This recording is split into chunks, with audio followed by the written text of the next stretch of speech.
The night Mara Voss walked into Calloway Regional Medical Center as a nurse, nobody looked twice. That was the point. But when 3 active duty Marines cornered her in a restricted trauma bay and told her to get out, and she told them quietly that they had exactly one chance to leave on their own, none of them knew they were talking to a woman whose classified file was locked behind a Pentagon clearance most generals didn't hold. They laughed at her. All 3 of them. And 40 minutes later, military police were sprinting through the hospital's main corridor, not to remove her, but to find her. Before we go any further, if this is the kind of story that makes you lean forward in your seat, please subscribe and hit that like button. Drop a comment telling me what city you're watching from. I want to see how far this story has traveled. Now let's go. Mara Voss had been at Calloway Regional for 11 months, and in that time she had learned exactly how the hospital worked. Not the official version, the org chart with its clean lines and professional titles, but the real version. The one where a trauma surgeon's mood at 7 in the morning determined how the next 12 hours went for everyone on the floor. The one where charge nurses covered for attending physicians who disappeared during critical moments, and where the ER nursing staff absorbed every shock the building produced without anyone upstairs noticing or caring. She had learned to navigate all of it. She was good at that. Quiet, precise, unremarkable on the surface. She did her job, she went home, she came back. Her supervisor, a compact woman named Denise Farrow, had described her in a performance review as steady and self-sufficient. Mara had read it and thought, yes, that works. What the review didn't say, what nothing at Calloway Regional said, was that Mara had spent 6 years operating in environments where being unremarkable was a survival skill, where calling attention to yourself at the wrong moment could mean something a lot worse than a bad performance review. She was 33. She had a small apartment 12 minutes from the hospital. She kept to herself. She ran 6 miles every morning before the sun came up, not because anyone told her to, but because her body still needed it. The routine, the discipline, the particular silence of early morning streets. Old habits. The kind that don't unlearn. She had been a combat medical specialist with the 7th Special Operations Support Command, attached to a unit so classified that most of the people she worked alongside had never officially met each other. She'd done 4 deployments across 14 months. She'd lost people. She'd saved more. She'd come home with a chest full of commendations that no one outside a locked room in Virginia would ever read, and she'd gotten out. Not because she'd broken, but because she'd chosen to. She didn't talk about it. She'd filed the paperwork, transitioned out, got her nursing credentials upgraded and formalized, and taken a position at Calloway Regional in Harmon Falls, a mid-sized city in the Pacific Northwest that was exactly the kind of place where a person could disappear quietly into a useful life. The morning everything changed started the way most mornings at Calloway. Regional started badly. Mara was 40 minutes into a 12-hour shift when the call came in. 3 vehicles. Highway 9, 15 miles outside the city. A military convoy returning from a joint training exercise at Fort Calder had been caught in a multi-vehicle collision when a semi lost its load across 2 lanes. 6 injured, 2 critical.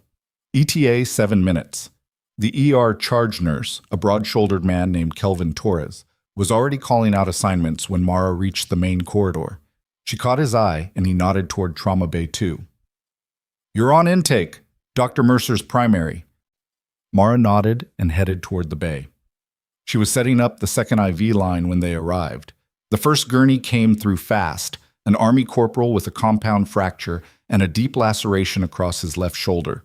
Manageable.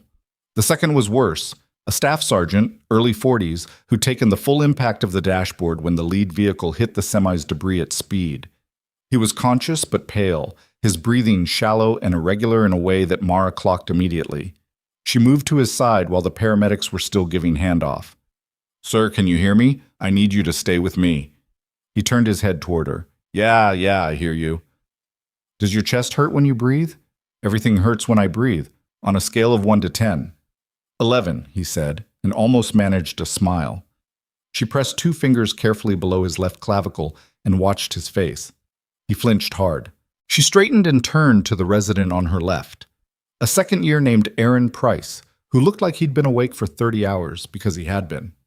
I need a chest film and a point-of-care ultrasound now. His breath sounds are diminished on the left. Price blinked. Dr. Mercer hasn't assessed. Dr. Mercer isn't here yet. Order the imaging. That was when the other ones came in. Not patients. The other soldiers. The ones who hadn't been badly hurt, walking in under their own power, some of them still in full kit. 3 of them pushed through the ER doors together like they owned the corridor. 2 were corporals. The one in front, broad-chested with a jaw that looked like it had been designed specifically for giving orders, was a gunnery sergeant. His name tape read Briggs. Briggs looked around the ER with the expression of someone who had decided before walking in the door that this place wasn't going to measure up. His eyes landed on Mara. "Who's in charge of my guys?" he said. "Dr. Mercer is the attending on this bay," Mara said. She didn't look up from the staff sergeant. "He'll be here in a minute. Right now I need you to step back and let me work." "I'm not asking you. I'm asking who's in charge." She looked up at him then. Direct, level, no particular emotion. "I heard what you said. I answered your question. Please step back." Briggs took a step forward instead. Behind him, the 2 corporals exchanged a look, the kind that said, "Watch this." "You're a nurse," Briggs said. "I need a doctor." "Where's the doctor?" "On his way. You can wait in the family area." "I'm not waiting in any family area. My guys are in here and I'm staying in here." Mara set down the probe from the ultrasound unit and turned to face him fully. She kept her voice even. Not hard, not apologetic. Just even. "Gunnery Sergeant, I understand you're worried about your people. That's exactly why you need to let me focus. Every second you're in this bay slowing me down is a second I'm not spending on your staff sergeant. So I'm going to ask you one more time, politely, to step back and let me do my job." Briggs stared at her. Then he looked at the staff sergeant on the gurney, who had turned his head to watch the exchange, and then back at Mara. "You got a problem taking orders from someone who actually ranks?" he said. She looked at him for exactly 2 seconds. Then she turned back to her patient. "Mr. Torres," she called toward the corridor, a chipped seat, "can you come assist?" Briggs took it as dismissal, which it was. His face went red. "Lady, I asked you a question, and I'm done answering it." She was already back at the ultrasound. "Kelvin, I need Bay 2 clear of non-patients." Torres appeared in the doorway. He was 6 feet tall and had a voice that carried without effort. "Gentlemen, I'm going to need you in the waiting corridor, right now." For a moment, Briggs didn't move. Then one of the corporals touched his arm and said something low, and the 3 of them moved. Mara didn't watch them go. She was looking at the ultrasound image. "There it is," she said mostly to herself. Price leaned over. "What am I seeing?" "Left-sided pneumothorax, not tension, not yet, but it'll get there." She was already reaching for the supply cart. "I need a 14-gauge angiocath, second intercostal space, mid-clavicular line. Get the supplies open." "We should wait for Dr. Mercer to, She looked at him. "His oxygen saturation just dropped to 88. We're not waiting." She pulled on gloves. "I'll take responsibility. Open the kit." Price hesitated for exactly half a second more, then opened the kit. The needle decompression took her 40 seconds. When it was done, the staff sergeant's breathing eased almost immediately, his color shifting from the gray-white of poor perfusion back toward something closer to normal. His oxygen saturation began climbing, 89, 92, 94. "Better?" she said. He exhaled slowly. Yeah, Yeah. Price was staring at her. "That was... Write it up." She stripped her gloves. "And get that chest film anyway. I want confirmation before Mercer gets here." Dr. Mercer got there 4 minutes later. He was a tall man, 52, with a silver streak in his dark hair that he carried like a credential. He walked into Trauma Bay 2, looked at the staff sergeant, looked at the monitoring equipment, looked at the note Price was making in the chart, and said, "What did I miss?" "Needle decompression, left side," Mara said. "He was presenting with a left pneumothorax. Sats were dropping." "You performed a needle decompression?" "Yes." Mercer looked at the chart, then at the patient's current vitals, stable and improving, and then at Mara. His expression was not relief. It was something closer to irritation. "Next time you page me first." He had 2 minutes, maybe less. You were 4 away. That's not your call to make. With respect, Dr. Mercer, when a patient is minutes from tension pneumothorax and there's no attending present, yes, it is. The word respect in that sentence was doing a lot of work, and both of them knew it. Mercer held her gaze for a moment, then looked at the chart again. He didn't say anything else. He took over the assessment, and Mara moved to the next patient, and that should have been the end of it. It wasn't.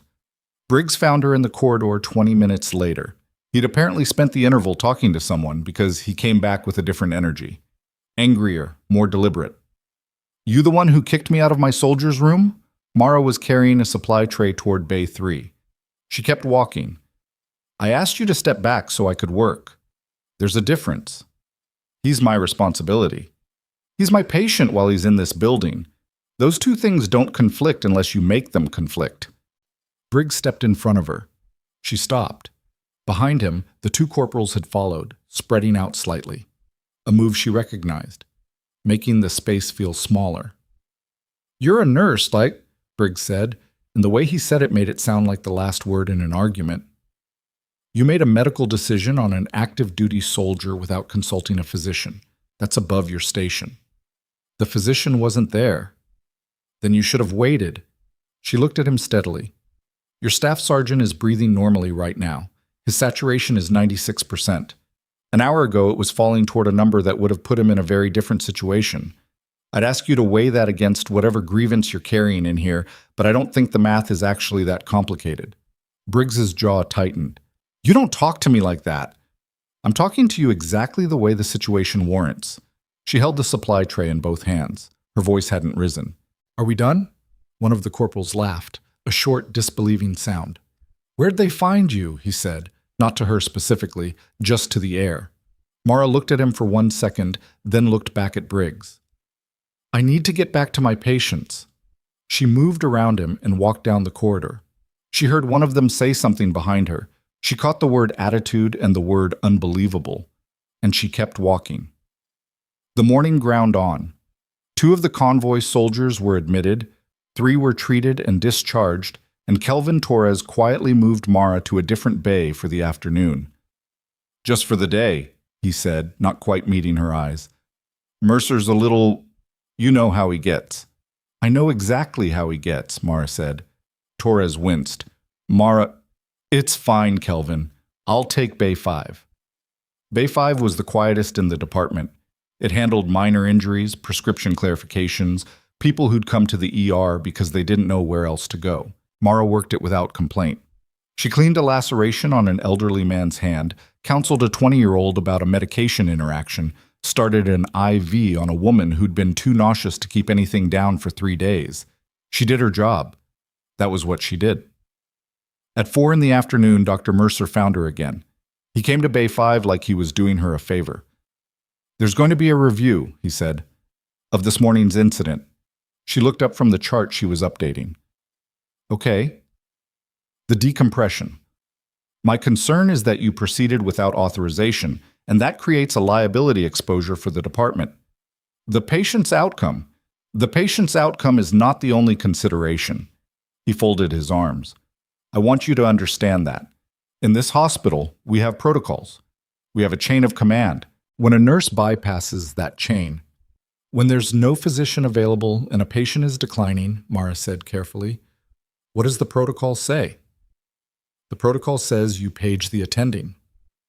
"I did page you, and then his sats dropped to 88, and I made a clinical decision. That's what the protocol says. Use your clinical judgment in emergent situations. I have the training to perform that procedure." "You have training that isn't reflected in your documented credentials," Mercer said.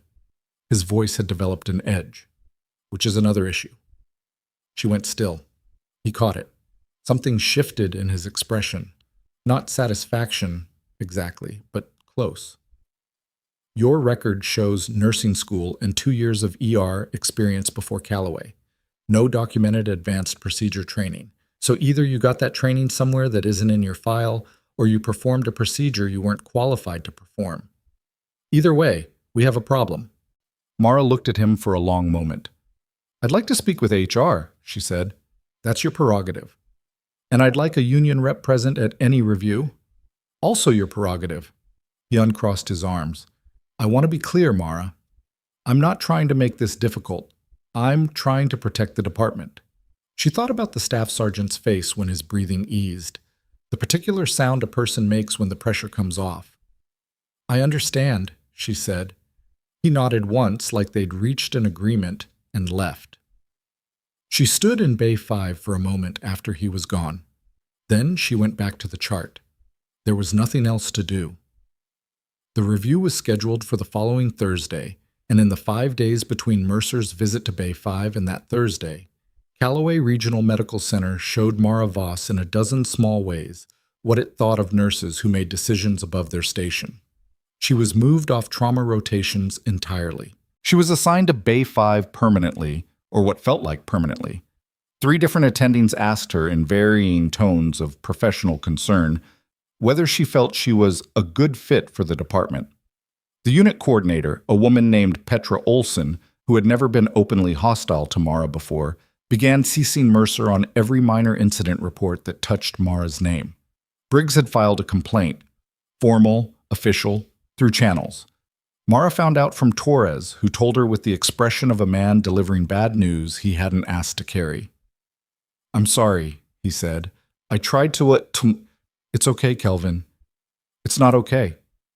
No, she agreed. It's not, but it's what it is. She went home every night, ran her 6 miles every morning, came back. She did her job. She didn't look for a fight, and she didn't run from one either. She just went quiet, the way she'd learned to go quiet in situations where noise didn't help. On Wednesday evening, the night before the review, she was finishing a late shift when her phone buzzed. Unknown number. She almost let it go to voicemail, then didn't. Heart, she said, out of habit. The old reflex. There was a pause on the other end, then, did you just answer with your last name? She recognized the voice before she'd processed it. Captain. Former Captain.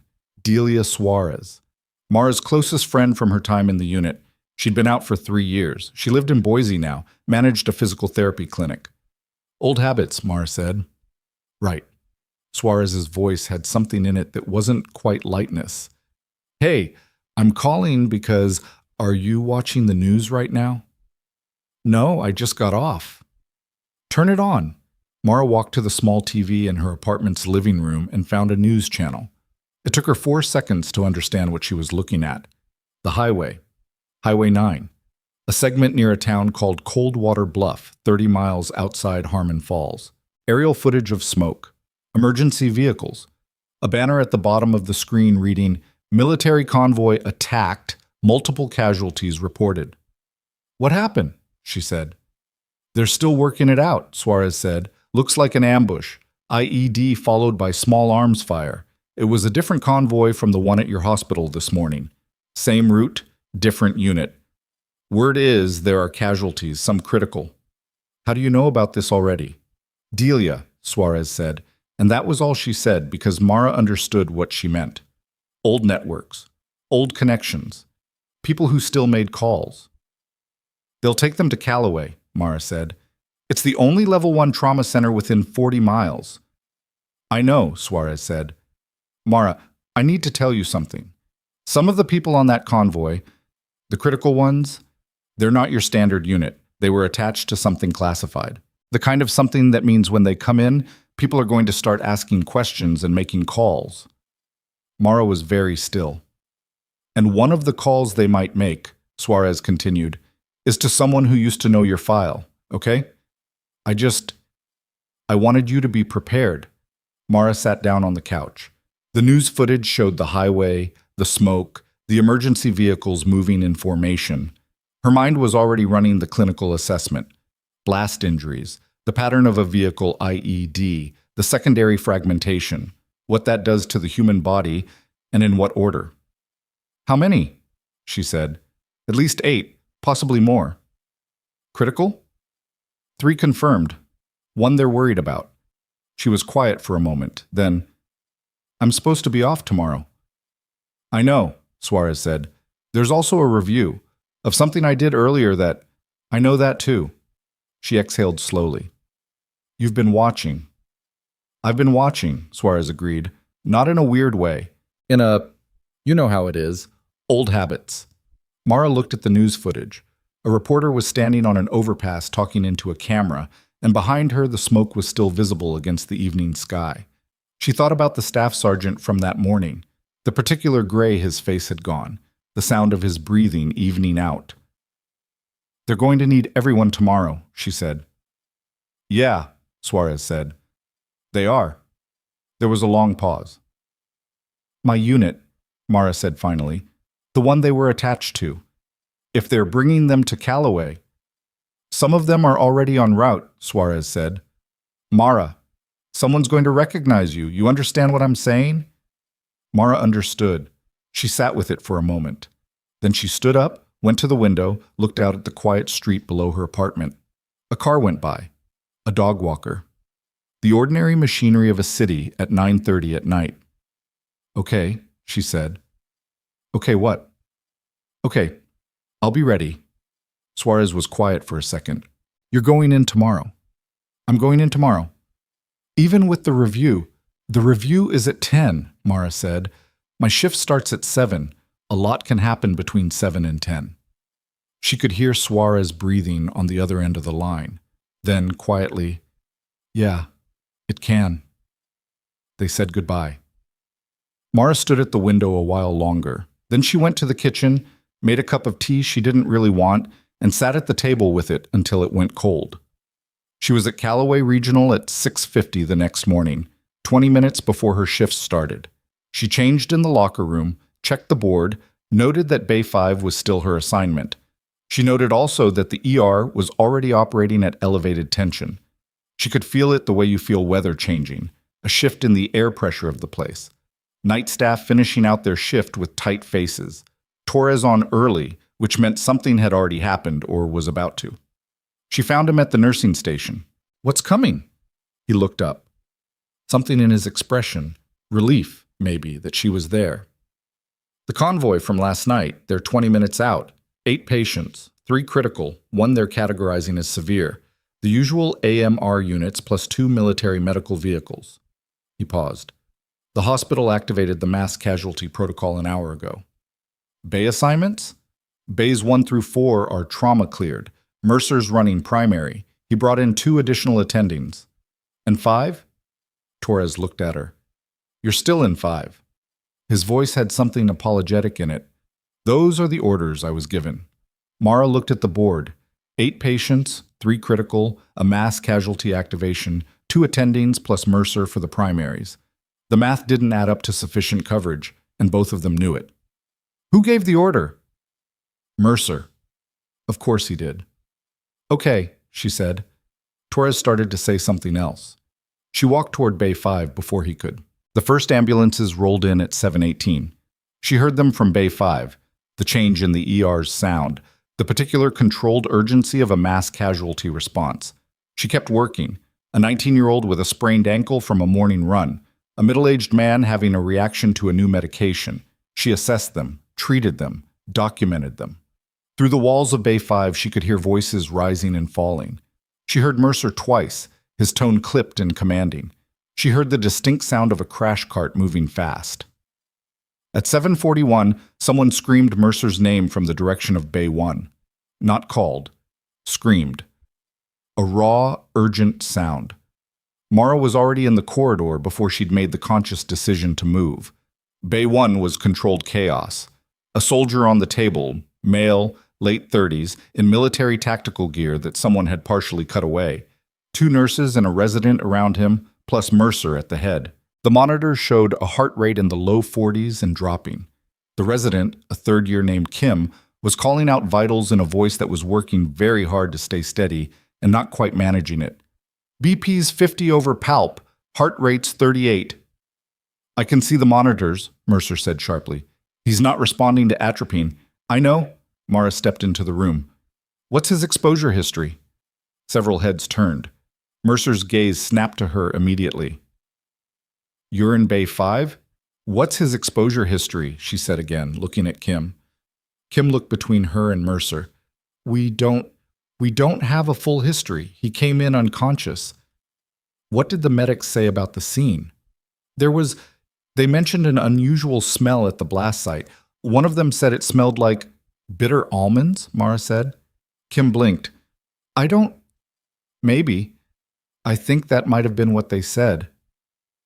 Mara was already at the medication cart. He's bradycardic and hypotensive and not responding to atropine. The blast site had an unusual chemical odor. You need to rule out organophosphate or carbamate toxicity, possibly cyanide compound. She looked at Mercer. Has anyone ordered an atropine sulfate escalation? Pralidoxim. Mercer stared at her. Those are nerve agent antidotes, or organophosphate poisoning antidotes. Either way, they're indicated if what I'm describing is what this is. She looked at the monitor. Heart rate had dropped to 34. You have about 2 minutes before this goes to cardiac arrest and becomes a much harder conversation. The room was very quiet. Mercer looked at the monitor. He looked at his patient. He looked at Mara. Where's your evidence? The smell, the bradycardia, unresponsive to atropine, the hypotension, and the fact that these soldiers were in a location where a sophisticated IED was deployed by people with the knowledge to use one. That's my evidence. She met his gaze. We can debate it after. Right now I need a yes or no. Mercer's jaw was tight. The monitor alarm changed pitch. 32 beats per minute. Do it, he said. She moved. She pushed the first dose herself and called the escalation protocol while Kim managed the IV lines. The resident watched her with an expression she recognized. The particular look of someone watching a procedure they knew was right but hadn't been taught to trust yet. 3 minutes later, the patient's heart rate was 48, then 52. The monitor alarm eased. Mara exhaled once, quietly, and stepped back. The room was still. The two nurses, Kim, the other resident who had come in during the intervention, all of them watching the monitors, watching the numbers climb back towards something survivable. Mercer said nothing for a long moment. Then, from the corridor outside Bay 1, they heard it. A new sound. Different from the controlled chaos of an ER during mass casualty. More organized. Rapid footsteps, but in formation. The sound of military equipment. Torres appeared in the doorway of Bay 1 with an expression Mara had never seen on his face before. Wide-eyed, off balance. There are people here. Military. They came through the main entrance. They're asking... He stopped. He looked at Mara. They're asking for you. Nobody in Bay 1 moved. They didn't ask for an attending, Torres said. They didn't ask for the administrator on call. They didn't ask for Mercer. He swallowed. They asked for a nurse named Mara Voss. They said it was urgent. Mara looked at the monitor. Her patient's heart rate was 57 and climbing. She looked at Mercer. He was looking at her with an expression she couldn't quite read. Not anger anymore. Something more complicated. I'll be back, she said. She walked into the corridor. 4 of them. Military uniforms. Not base security, but something with more weight to it. The kind of people who moved like they'd memorized every exit before they came through the door. The one in front was a woman, early 50s, the bearing of someone who had given orders in places where wrong orders got people killed. She had a full bird colonel's insignia, and she was looking at Mara with an expression that was not a question. She knew exactly who she'd found. Mara Voss, the colonel said. It wasn't a question. Mara stopped 6 feet away. She stood up straight, old reflex. That's me? The colonel looked at her for 1 second. Then she said quietly, with the cadence of someone who had said a great many important things in very few words. We have a situation, and you're the only person in this building qualified to help us with it. Behind Mara, she heard someone step into the corridor. She didn't turn around, but she knew from the footsteps that it was Mercer. She knew from the quality of the silence that Torres was there too, and probably Kim, and probably at least one of the nurses from Bay 1. The colonel didn't look at any of them. She kept looking at Mara. We need you, she said. Right now. Mara looked back at her. Her heart rate was steady. Her hands were still, the way they always got, at the moment when the situation stopped being complicated and became simply a thing that needed to be done. Tell me what you have, she said. The colonel's name was Hargrove. She said it once, without rank clarification, as they moved down the corridor away from the clustered audience still standing outside Bay 1. Behind them, Mara could feel Mercer watching.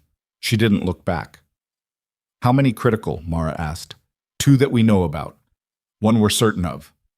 Hargrove walked fast but not rushed, the pace of someone used to covering ground without signaling urgency. The 1 we're certain about is in Bay 3. Your staff worked on him for 11 minutes before we arrived. They stabilized the obvious injuries. They missed what we think is the actual problem. The chemical exposure, Hargrove glanced at her sideways. Word travels. I just treated someone in Bay 1 with the same presentation. Bradycardia, unresponsive to atropine, hypotension, the smell at the scene. Then you're already ahead. Hargrove stopped at the entrance to Bay 3. Through the window in the door, Mara could see a man on the table, 2 nurses working around him with the careful efficiency of people who weren't sure what they were dealing with. His name is Major Ren Gallagher. He was the unit commander. He was closest to the secondary device when it detonated. Secondary device. The IED was a decoy. The second detonation carried the payload. Mara looked at her. What kind of payload? That's what we need to figure out. Hargrove pushed the door open. Which is why we need you. Bay 3 smelled wrong. Mara caught it the moment she walked in. Faint, chemical. Something underneath the usual antiseptic and blood. She moved to the table without announcing herself. The 2 nurses, one she knew, a steady woman named Patricia Doan, and one she didn't, stepped back without being asked. Patricia had been at Calloway for 9 years and she could read a room. Gallagher was unconscious. Mid-40s, big through the shoulders, the kind of physical condition that made severe injuries look almost incongruous. His color was wrong. Not the grayish pallor of blood loss, but something with a faint blue undertone around his lips and fingertips. His respiratory rate was low, and his pupils, when Mara checked them, were pinpoint. Meiosis, she said. And his respiratory rate? 8, Patricia said. It was 14 when he came in. Mara straightened and looked at the monitor. Heart rate 61. Better than Bay 1 had been, but the trend was concerning. Has he had any secretions? Excessive salivation? Bronchospasm? He was drooling when they brought him in. We thought it was trauma-related. It wasn't. Mara turned to Hargrove. This is organophosphate poisoning, not cyanide. Different mechanism, different presentation. He's showing SLU-DGE symptoms. Salivation, his pupils, the respiratory depression. Whoever built that secondary device knew what they were doing. She looked at Patricia. I need atropine high dose and I need pralidoxime started immediately. And I need someone to call poison control and tell them we have a potential nerve agent exposure case. They'll loop in the right federal channels. Patricia was already moving. Will he make it? Hargrove asked. Mara looked at Gallagher's chest, the slow, shallow rise and fall. Ask me in 20 minutes. She worked. That was the only way to describe the next stretch of time. She worked, and the room organized itself around what she needed. Patricia was fast and didn't ask unnecessary questions. The other nurse, who turned out to be a float named Daniel, was less experienced but took direction well. Mara pushed atropine in stages, watching for the response, adjusting, watching again. She started the pralidoxime drip and monitored Gallagher's respiratory rate with the focused attention of someone who understood exactly what she was waiting for.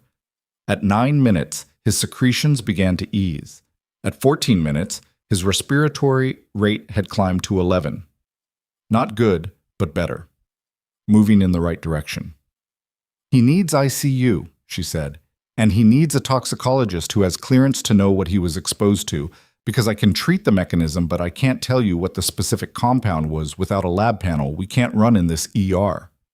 Already called, Hargrove said. She was standing near the wall, out of the way, watching. There's a team en route from Fort Calder. Toxicology, forensics. They'll be here in 40 minutes. He might not have 40 minutes if he deteriorates. The atropine is holding him, but it's not a cure. What does he need to make 40 minutes? Continuous monitoring, someone in this room who knows what to watch for, and some luck. Mara checked his pupils again.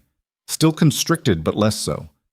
Keep the atropine running. If his respiratory rate drops below 8 again, he'll need intubation. Can you do that? Yes. Then stay. It wasn't a request, and Mara didn't treat it like one. She stayed. She pulled a stool to the side of Gallagher's bed, and she monitored him the way she'd learned to monitor patients in places where the nearest backup was a 30-minute helicopter ride. With her full attention, every minute, no exceptions. Hargrove made calls. Mara caught fragments, muted, clipped conversations near the door. Names she didn't recognize, acronyms she did. The kind of communication that happened when a situation had moved beyond the local and into something with more layers. At the 23-minute mark, Gallagher's eyes opened. Not fully. They slid open halfway, unfocused, his gaze moving without finding anything. Mara leaned forward. "Major Gallagher, can you hear me?" His lips moved. No sound at first. "You're in a hospital. You're stable. You don't need to do anything right now."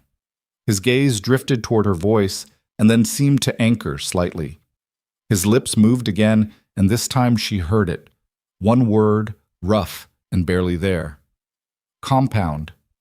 "We know," she said. "We're handling it." His eyes slid closed again, but his respiratory rate held at 12.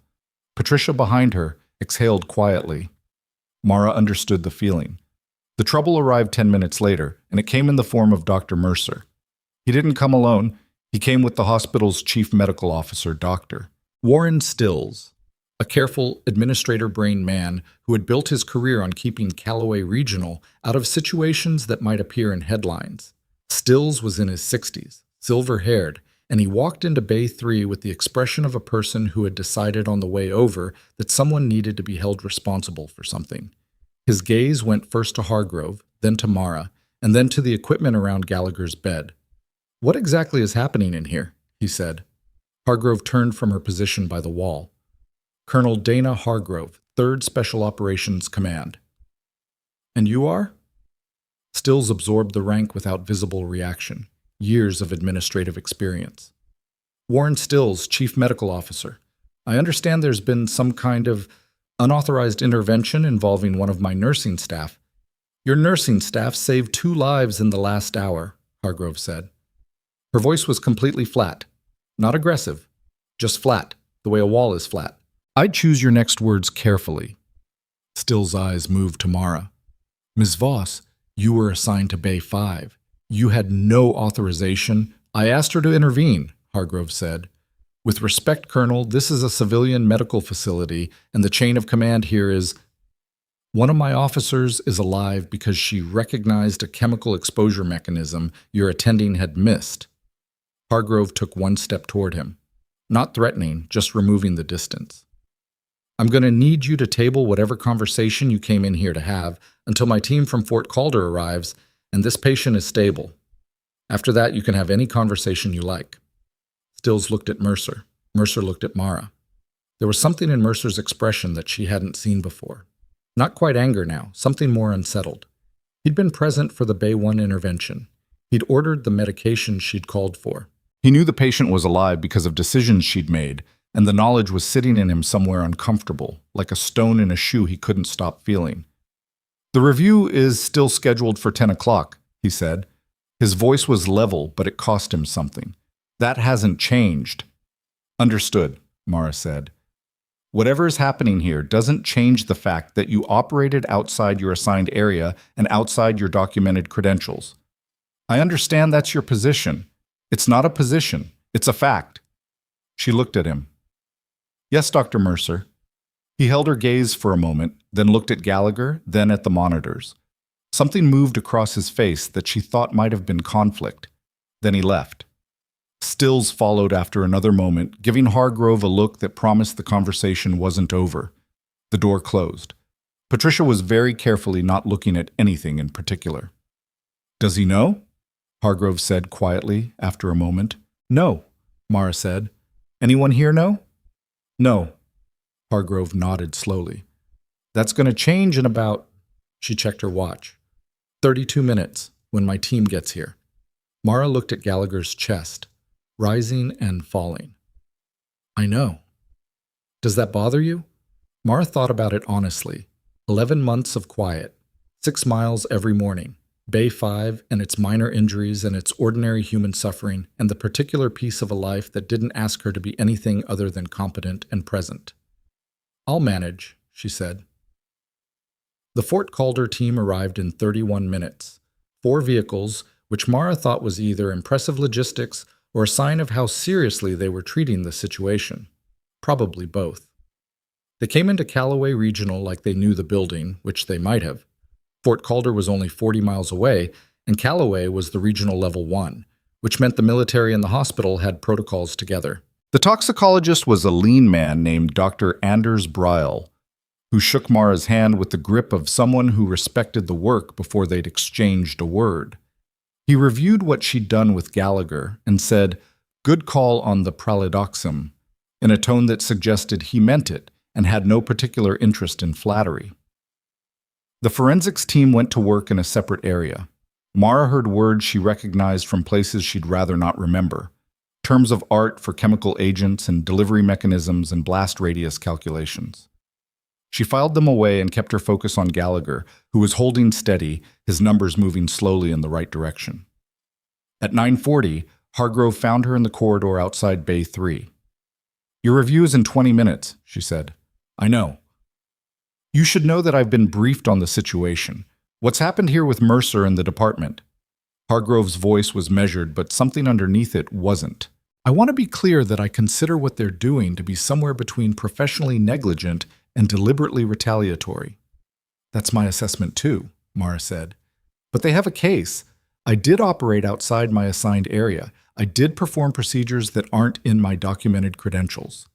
Because your documented credentials don't reflect your actual training. Which is by design." Hargrove was quiet for a moment. I know why the file is the way it is, but it puts you in a position where—" She stopped, pressed her lips together, started again. "The people in that review room are going to try to make an example of you. Partly because Mercer has ego invested in it, partly because that Briggs complaint gave them cover, and partly because institutions do that when someone reveals their inadequacy by comparison." Mara almost smiled. "That's a diplomatic way to put it. I'm a military officer. Diplomacy is a job requirement." Hargrove looked at her directly. "I want to tell you something, and I want you to hear it as information rather than as whatever else it might sound like. Go ahead. The work you did today is going to be reported up. Not just as a medical intervention, as an identification of a chemical attack mechanism on U.S. military personnel. That's a specific category of event with specific implications." She paused. "There are people above me who are going to want to talk to you. Today, probably." Mara felt the weight of that settle. "And the review?" "Go to it," Hargrove said simply. "Let them say what they're going to say. Don't fight it. Don't explain more than necessary. Just be present." "Why?" Hargrove looked at her for a moment with an expression that was almost, not quite, but almost, fond. "Because sometimes you let a situation develop until it can't be denied," she said. "You know that. You've known it longer than I have." Mara thought about that. "Yeah," she said. "Okay." The review was held in a conference room on the 3rd floor that smelled like stale coffee and institutional carpet. Mercer was there. Stills was there. A woman from HR named Gail Furness, who had the practiced neutral expression of someone who had sat in too many of these rooms. And to Mara's mild surprise, Briggs, not in the room, but visible through the glass partition, standing in the corridor, waiting. Mara sat in the chair across from the 3 of them and folded her hands on the table. Stills ran it. He was professional about it. She'd give him that. He walked through the timeline. Her original assignment to Bay 5, her unauthorized entry into Bay 1, the procedure performed without attending authorization, the complaint from Gunnery Sergeant Briggs, and the question of credentials. "Your file shows nursing school and ER nursing experience," he said. "No advanced procedure certifications beyond what's standard for an ER nurse at your level." "That's correct," Mara said. "And yet you performed a needle thoracostomy in Bay 1 and he glanced at the paper in front of him, "a full organophosphate protocol intervention in Bay 3, including medication orders that required physician authorization." "Dr. Mercer authorized the Bay 1 medications," she said. "I identified the presentation and recommended the protocol. He approved it." Mercer shifted slightly. "I authorized under duress of time pressure. Under those conditions, physician judgment still applied. Stills said, smoothing it over. The question is about the protocol leading up to that. Ms. Voss, the needle thoracostomy in particular. The patient's saturation was 88 and falling. The attending was 4 minutes away. She kept her voice even. In an acute tension pneumothorax, 4 minutes is not a timeline with a good ending. I had the training to intervene. I intervened. What training? Mercer said. His voice was tight. That's the question on the table. Your file doesn't explain it. Silence in the room. Mara looked at the table for a moment. Then she looked at Stills. Then at Mercer. She didn't say anything, because there was a knock at the conference room door. Furness turned. Stills frowned. Through the glass, Mara could see Briggs still in the corridor, but he'd turned too. Turned away from the door, toward something down the hall, and his posture had changed. Stiffened. The way bodies do when rank appears unexpectedly. The door opened. Hargrove walked in. Behind her were two people Mara didn't know, both in uniform, both with the particular stillness of people who held significant authority and had stopped needing to demonstrate it. One of them was carrying a folder. Stills stood up reflexively. I'm sorry, this is a private personnel. I'm aware, Hargrove said. She looked at Mara once, a glance that said, I told you to let it develop. Then she looked at Stills. My name is Colonel Dana Hargrove, 3rd Special Operations Command. The gentleman to my left is Deputy Inspector General Carr from the Department of Defense Office of Inspector General. He has some information relevant to your proceedings. Furness was looking at her notepad like she was considering writing something but didn't know what. Mercer had gone very still. Carr set the folder on the conference room table. He didn't open it. He looked at Stills with the patient expression of a man who had delivered inconvenient information to administrators many times and had made peace with the fact that they never enjoyed it. Dr. Stills, he said, before you conclude this review, there are some things you're going to need to know about Ms. Voss's credentials and about some other matters related to this hospital.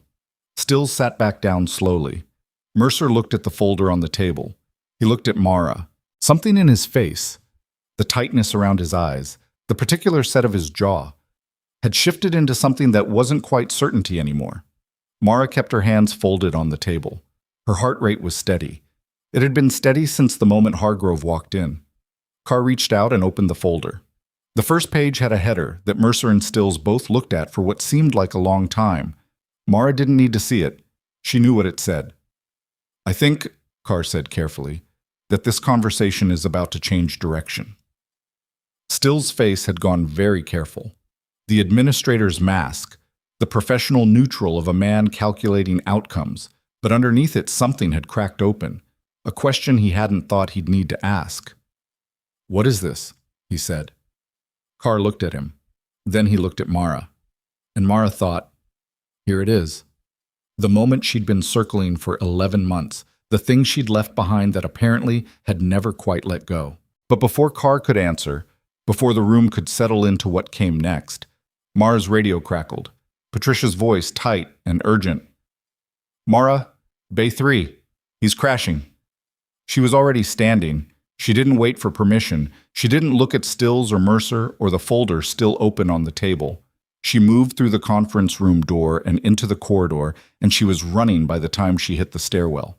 Bay 3 was 60 feet from the stairwell exit. She covered it fast. Gallagher was in V-fib. She could see it on the monitor before she was fully through the door. The chaotic, disorganized waveform of a heart that had stopped coordinating and was just quivering uselessly. Patricia was already at the crash cart. Daniel had the bag valve mask positioned over Gallagher's face and was ventilating, his movements quick but his face pale, with a fear he was managing through sheer professionalism. How long? Mara said. 40 seconds, Patricia said. He went into it fast. No warning. Charge to 200. Mara pulled gloves on in motion. Daniel, stop ventilation when I call it. Restart immediately after. The defibrillator whined as it charged. Mara positioned the pads, checked contact, looked at the monitor one more time to confirm the rhythm. Still V-fib. She looked at Daniel. Clear. He pulled back. She delivered the shock.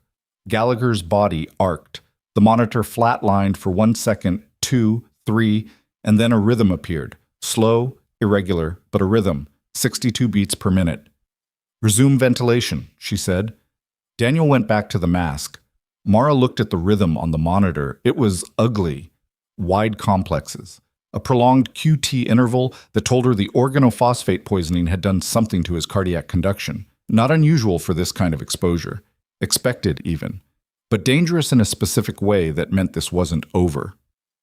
"Where's Brill?" she said. "Outside. He went to take a call." "Get him in here." Patricia went. Mara stayed on the monitor, one hand checking Gallagher's pulse at the carotid. Present. Weak, but present. His color was worse than it had been 20 minutes ago. The bluish tinge around his lips had deepened and spread to his fingernails. "What's his last atropine dose time?" 14 minutes ago, Daniel said. "Push another 2 milligrams now, and I need a magnesium sulfate drip started. 2 grams over 10 minutes. His QT is prolonged. I don't want him going back into a fatal rhythm." Daniel reached for the medication cart. His hands were shaking slightly. Mara noticed and didn't mention it. Hands shook. It didn't mean you couldn't work. Brill came in fast, still holding his phone.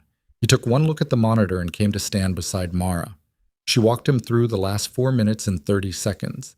VFib onset, defib, return of rhythm, current presentation. "The QT prolongation," he said. "Yeah. Consistent with the compound we're looking at." He studied the monitor. "The cardiac toxicity is secondary to the primary mechanism, but it's real. He needs MAG, he needs continuous monitoring, and if his potassium is low, it'll compound the problem." "I ordered the MAG. Can you get a stat potassium?" "Already in his last panel, so it was 3.1, low. Not critically, but low enough to matter. He needs potassium replacement too. Slow drip, monitored." "Agreed." Brill looked at Gallagher's face. Something moved across his own. He was conscious earlier. Briefly, said one word. Which was? "Compound." Brill nodded slowly, like that confirmed something. He knew what hit them. He's been through CBRN training twice. He pulled out his phone and began texting something. "I'm getting the specifics of the agent to the treatment team. There's an antidotal therapy we didn't start earlier because we didn't have confirmation, but his presentation is consistent enough that I'm comfortable recommending it now." "What is it?" He told her. It was a compound she'd seen used twice in her military career, in circumstances she still wasn't permitted to discuss. She nodded. "How quickly can you get it?" "Fort Calder has it, 40 minutes. His potassium is going to be a problem in 40 minutes. "I know." He met her eyes. "We manage what we have until it gets here." That was the job, managing what you had. The next 30 minutes were a controlled, sustained effort. Mara and Brill worked in a rhythm that didn't need much language. She anticipated his next request. He adjusted to her interventions without friction, and between them they kept Gallagher's vital signs from deteriorating further. The magnesium helped. The atropine continued to hold back the worst of the cholinergic crisis. His potassium replacement started, and his cardiac rhythm slowly, grudgingly, began to normalize towards something less dangerous. It wasn't good, but it was better than it had been. She was adjusting the rate on Gallagher's IV when Hargrove came in. Not running. Hargrove didn't run. She moved with deliberate speed that looked calm from a distance and was actually very fast. And she stopped at the foot of the bed and looked at the monitor. "He's stable?" she said. "Marginally," Mara said. "He went into VFib. We cardioverted him. He's holding, but his cardiac conduction is affected, and he needs a therapy we don't have on hand for another 40 minutes. "The compound from Fort Calder?" Brill called for it. Hargrove nodded. She looked at Gallagher for a moment. At his face, the ventilator mask Daniel was still maintaining by hand, the lines and leads and the particular indignity of a person reduced to the sum of their vital signs on a monitor. Something in her expression was not professional. It was something older than that. "He has a daughter," she said, not to anyone specific. 12 years old. He coaches her soccer team." No one said anything. Hargrove looked at Mara. "The folder. Carr was about to walk them through your file." "I know." "He's still up there, waiting." I know that too. The review? Hargrove. Mara's voice was quiet. One thing at a time. Hargrove looked at her for a moment. Then she looked at Gallagher again. Then she nodded once, turned, and left. Mara went back to the monitor. It was Patricia who told her what was happening on the third floor, at the 20-minute mark. She came in to check on a medication line and said it quietly, close to Mara's ear, the way people pass information in hospitals when they don't want it to carry. There are more people up there now, in the conference room. I saw them going in when I came through the second floor. Another uniform, and a man in a suit who had a federal ID badge. Mara kept her eyes on the monitor. Okay. Mercer's still in there. Okay. He looks like he's not having a great morning. Mara almost said good. She stopped herself, not because Mercer didn't deserve a bad morning, but because satisfaction was a luxury and she wasn't done working yet. The Fort Calder package arrived 37 minutes after Brill called for it, which was faster than either of them had expected. A medic Mara didn't know came in with it, handed it off to Brill with the practiced formality of someone transferring controlled materials, and stepped back out.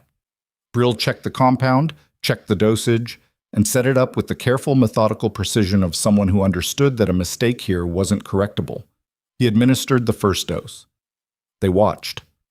For 10 minutes, nothing seemed to change. Gallagher's monitor ticked on. His rhythm stayed in its ugly, marginally stable pattern. His potassium was coming up slowly. Then, at 11 minutes, his heart rate normalized. Not completely, not the clean sinus rhythm of a healthy person, but the wide complexes tightened, the QT interval shortened, and the overall rhythm took on a shape that was recognizable as sustainable. Brill exhaled slowly through his nose. Okay, he said. Mara had been holding tension she hadn't been fully aware of until it started to release. Okay, she agreed. Gallagher's eyes opened at the 14-minute mark. This time they were clearer. He looked at the ceiling, then at the ventilator mask being held over his face, then at Mara standing beside him. Again? He said, voice hoarse. You went into VFib, she said. We got you back. He closed his eyes briefly. How long have I been? About 90 minutes since you came in. He opened his eyes again. My guys. The others are being managed. You're not responsible for anyone right now except staying still and breathing. I hate hospitals, he said. Most people do. She adjusted the flow on his oxygen. You're going to feel worse before you feel better. The toxin is still clearing your system. Don't try to sit up. I wasn't going to. You were thinking about it. He almost, not quite, but almost, smiled. Probably, he admitted. Brill was writing notes across the room. Daniel had stepped out for the first time in an hour. Patricia was on a medication check. For a moment it was just Mara and Gallagher in the relative quiet of a bay that had, in the last 2 hours, hosted more clinical chaos than most nurses saw in a week. You're not just a nurse, Gallagher said. It wasn't accusatory. Just a statement, flat and certain. Mara looked at him. That's all I am here. That's not what I'm saying. His voice was rough, but his eyes were clear and focused. I've been in the field for 17 years. I know what it looks like when someone's working from muscle memory built in places that have nothing to do with a hospital. He held her gaze. Who are you? Right now, I'm the person who's going to keep you from going back into VFib, she said. That's enough for the moment. He looked at her for another second. Then he looked at the ceiling. Fair enough, he said. She was rechecking his medication lines when Hargrove came back. This time she wasn't alone. The man with her was in uniform, Army, 2 stars, a major general, not Fort Calder's commander. Someone who had come from further away than Fort Calder, which meant he'd been in motion before the situation at Calloway Regional had fully developed, which meant someone had anticipated it or been tracking it. Mara straightened. The major general looked at Gallagher first, took in the monitors, the lines, the current vital signs on the board. Then he looked at Mara. You're Voss, he said. Yes, sir. Doctor, Brill speaks highly of your work this morning. Brill looked up from his notes across the room with the expression of a man who had not expected to be quoted. I did my job, Mara said. That's one way to put it. The Major General had a low, deliberate voice and the habit of looking directly at the person he was speaking to without the slight diffusion of gaze that most people used to soften conversation. "My name is General Aiken. I've been read in on your file." She had known this was coming. She had known it since Suarez's call the night before. Knowing it and standing in front of it were different things. "Okay," she said. "There's a review ongoing on the 3rd floor of this building regarding your conduct," he said. "I want you to know that as of 40 minutes ago, that review's scope has expanded significantly." She kept her expression even. "Expanded how?" "The physicians who initiated it, Mercer specifically, have come to our attention in a separate context." Aiken's voice didn't change, but something in the room did. "The procurement irregularities we've been tracking in connection with Fort Calder's supply contracts have a thread that runs through Calloway Regional's administrative structure, specifically through certain contracts managed at the department level." He paused. "Mercer's department." The room was very quiet. Brill had stopped writing. Mara thought about Mercer's face in Bay 1, the particular tightness around his eyes when she'd pushed the atropine protocol, the way he'd come to Bay 5 afterward, talking about liability exposure and credentials, which at the time she'd understood as ego and institutional self-protection. She understood it differently now. "How long have you been tracking it?" she said. 16 months. Aiken glanced at Hargrove. The attack last night accelerated the timeline. When the secondary device was identified as carrying a chemical payload, and when it became clear the compound was consistent with materials that had passed through a particular supply chain, "You needed someone who could confirm the mechanism," Mara said. "We needed someone who could recognize it under field conditions, in a clinical setting." He looked at her steadily. "Someone who had seen this class of compound used before." "That narrows it down." "It does." The implication lay on the table between them, not quite spoken. She had been an asset before she'd even known she was being called on. Her presence at Calloway Regional, 11 months of quiet, 6-mile mornings, Bay 5, had become relevant to something much larger the moment a military convoy took a hit on Highway 9. Gallagher, on the bed, had been listening. He turned his head slightly toward Aiken. "The supply chain," he said, his voice rough. "Is it—" "Not now, Wren," Aiken said. "Not unkindly. Right now you're going to lie there." "Sir?" "That's an order." Gallagher closed his mouth. He looked at the ceiling. His jaw was tight with the frustration of a person who was used to being in the room where decisions were made and was currently horizontal and attached to an IV. Mara understood the feeling, actually. "What happens now?" she said. "Inspector General Carr is upstairs conducting a preliminary inquiry. He has access to Mercer's financial records and the hospital's procurement contracts. That access was cleared by the Department of Justice 2 hours ago." Aiken's voice was matter-of-fact. "What he finds in the next few hours will determine the shape of what comes next. But I want to be transparent with you. Your file is part of what Carr has presented to the review board. Your full file. What you did in that unit, what you were trained to do, why those credentials don't appear in a civilian hospital's paperwork." He paused. "Doctor, Stills has been made aware of what he was looking at when he tried to sit you down for a disciplinary review." Mara thought about Stills's face, the administrator's careful neutral, how it would have cracked open when Carr turned that first page. "And Mercer?" she said. Aiken looked at her. Something in his expression was not quite sympathy and not quite admiration, but something that contained elements of both. "Dr. Mercer has retained the hospital's legal counsel," he said. "He did that approximately 20 minutes ago." The room absorbed that. Retained counsel, not for the review of Mara's conduct, for himself. Patricia near the door made a small sound that she immediately suppressed. Mara looked at Gallagher's monitor, rhythm holding, potassium trending up. The antidotal therapy working through his system, reversing what the compound had done. The particular satisfaction of intervention that worked. Not cleanly, not without cost, but effectively. She thought about Mercer standing in Bay 3 2 hours ago, the folder on the table, the certainty in his voice when he told her the review hadn't changed. It hadn't changed. It had just become about entirely different things. I need to stay with this patient until he's fully stable for transfer to ICU, she said to Aiken. Of course. Whatever needs to happen on the third floor can wait until that's done. Aiken looked at her for a moment. Agreed, he said. And there was something in his voice, something that acknowledged who she was and what she did, and the particular way she'd chosen to do it, that settled differently than anything else said to her that morning. She turned back to the monitor. It was another 40 minutes before Gallagher was stable enough to move. ICU prep took another 20.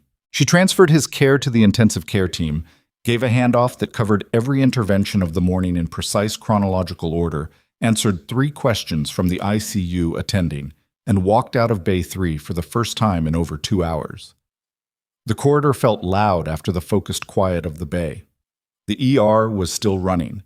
Mass casualty protocols had been stepped down, but the department hadn't returned to normal, and probably wouldn't until the day shift changed over. Mara stood in the corridor for a moment and breathed. Torres found her there. He looked like he'd aged 3 hours. Are you okay? He said. Yeah. The third floor is... He started and stopped, shook his head. I don't even know how to describe what the third floor is right now. There are federal people up there. Mara, there are federal people doing something with Mercer's office. She looked at him. Okay?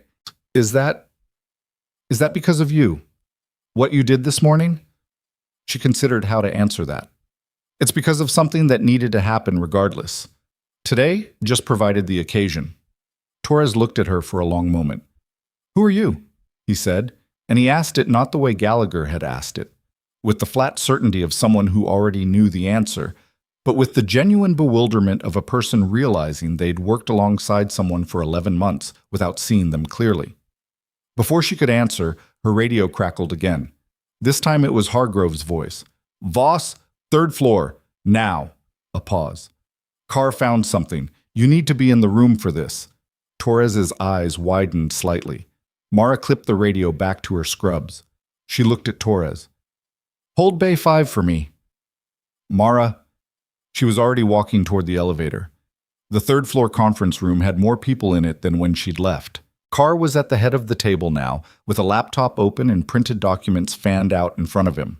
Stills was still there, but he was seated differently. The administrator's composure was largely intact, but it had a hairline fracture in it, visible in the way he was holding his coffee cup without drinking from it. Furness from HR was pale. The legal counsel Mercer had called, a woman in a gray suit who had arrived fast enough that she must have been close, was seated to the left with the carefully blank face of someone managing a situation she'd just learned was worse than her client had represented. Mercer was seated across from Carr. He was looking at the table. Hargrove was standing by the window. She met Mara's eyes when she walked in and gave a small nod toward the chair to Carr's right.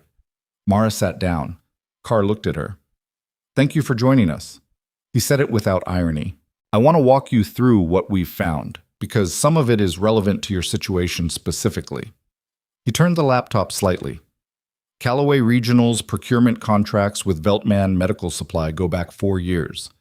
Over that period, approximately $2.3 million in equipment orders were invoiced and paid for materials that were either never delivered in quantities below what was invoiced, or substituted with lower-grade alternatives billed at premium rates. He paused. The approval signatures on those contracts run through the trauma department's administrative chain, which runs through Dr. Mercer's office. The legal counsel said, My client has the right to counsel? Yes, Carr said pleasantly. I'm not interrogating him. I'm presenting findings. He looked at Mara.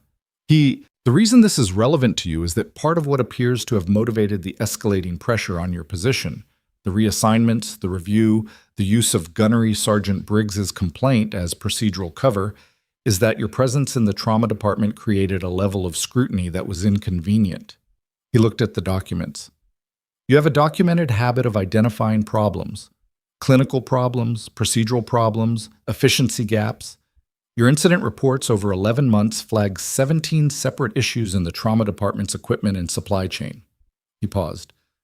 3 of those reports directly implicate Veltman materials as substandard.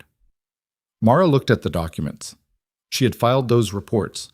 She'd filed them because the equipment was wrong and patients were being treated with it, and because filing reports was what you did when equipment was wrong. She hadn't connected it to anything larger. She'd thought it was ordinary negligence or ordinary corner cutting, the kind of institutional rot that accumulated when nobody was paying attention. She looked at Mercer. He hadn't looked up from the table. "Dr. Mercer," Carr said, "I'm going to ask you to remain available for further questioning. Your counsel has been advised of your rights." He looked at Stills. "Dr. Stills, I'd ask the same of you. In the interim, the Inspector General's office will need access to the administrative records for the trauma department going back 4 years." He closed the laptop. "We can do this cooperatively, or we can do it with a subpoena. The subpoena is already drafted." Stills looked at the table. Something in him, the careful administrative composure, the decades of managing Calloway Regional's image and his own, seemed to settle into something heavier. "We'll cooperate," he said. Mara sat with her hands in her lap. She thought about 11 months, about Bay 5, about the performance review that called her steady and self-sufficient, about 3 different attendings asking her if she was a good fit. She looked at Hargrove across the room by the window. Hargrove was already looking at her. And then Carr turned to Mara and he said, in a different register, quieter, more direct, "Ms. Voss, there's one more thing. Something that's come to our attention in the course of this morning's investigation that I need to discuss with you privately." The room noticed the shift. The legal counsel's eyes moved. Stills looked up. Even Mercer, still staring at the table, went slightly more still. Mara looked at Carr. "What is it?" He glanced at the others in the room. "Perhaps you can say it."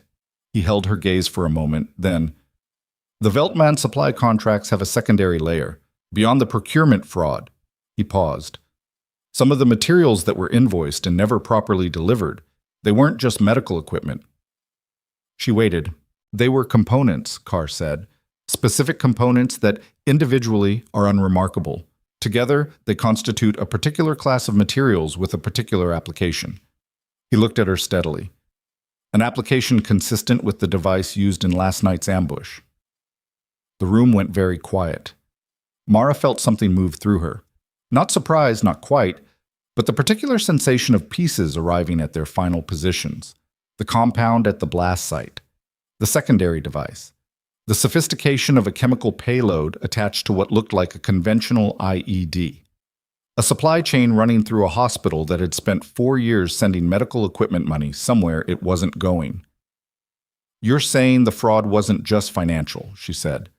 "We're saying we don't know yet what it was," Carr said carefully, "but we're saying the connections are there and they need to be followed." She looked at the table, then at Hargrove. Hargrove's expression had gone very still. "Carr," Mara said, "does Mercer know about the secondary layer?" The room turned toward Mercer, and for the first time since Mara had walked in, he looked up from the table. His face was wrong, not the ego-bruised, cornered expression of a man defending a fraud. Something else. Something underneath that. A fear with more layers in it than a man who had been caught stealing from supply contracts should reasonably have. He looked at Mara. He opened his mouth, and his phone rang. He looked at the screen. He went completely white. Everyone in the room was looking at Mercer's phone. He didn't answer it. He sat there with it in his hand, the screen lighting up with a number that had no name attached to it, just digits, and the particular way his face had drained of color told the room everything about what those digits meant to him. The phone rang 4 times and went to voicemail, and the room stayed very quiet. Carr said carefully, "Dr. Mercer." "Who was that?" Mercer set the phone face down on the table. His hands were not steady. He looked at his legal counsel, the gray-suited woman who had arrived with the brisk competence of someone used to containing situations, and she gave him the smallest shake of her head.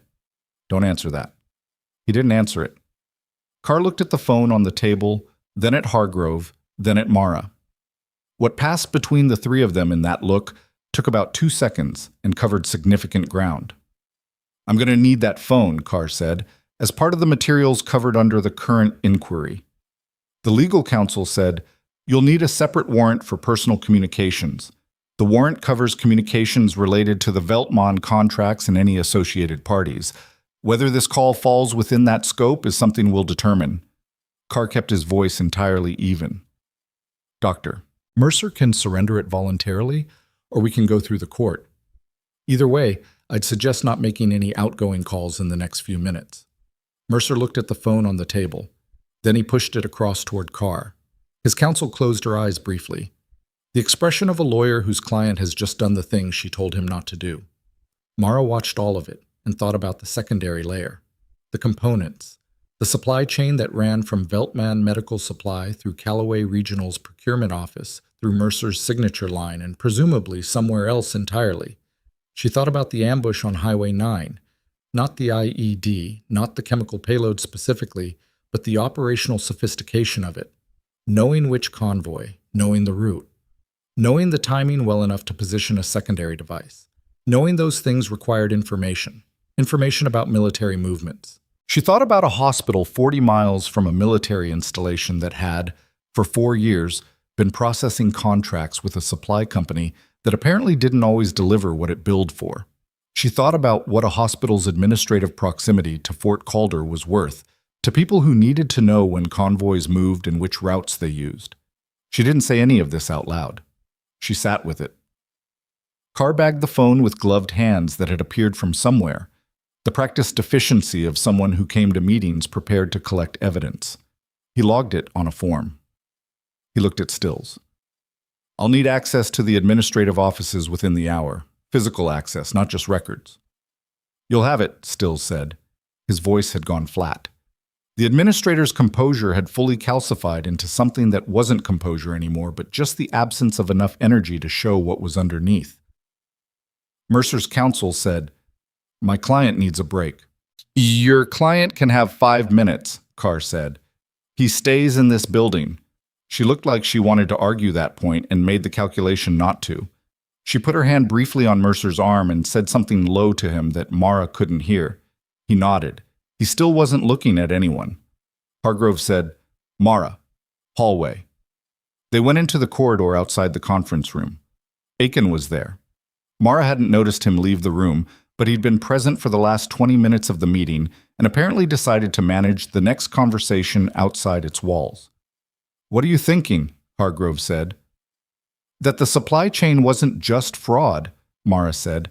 That Mercer wasn't just taking money. No, Aiken said. He wasn't.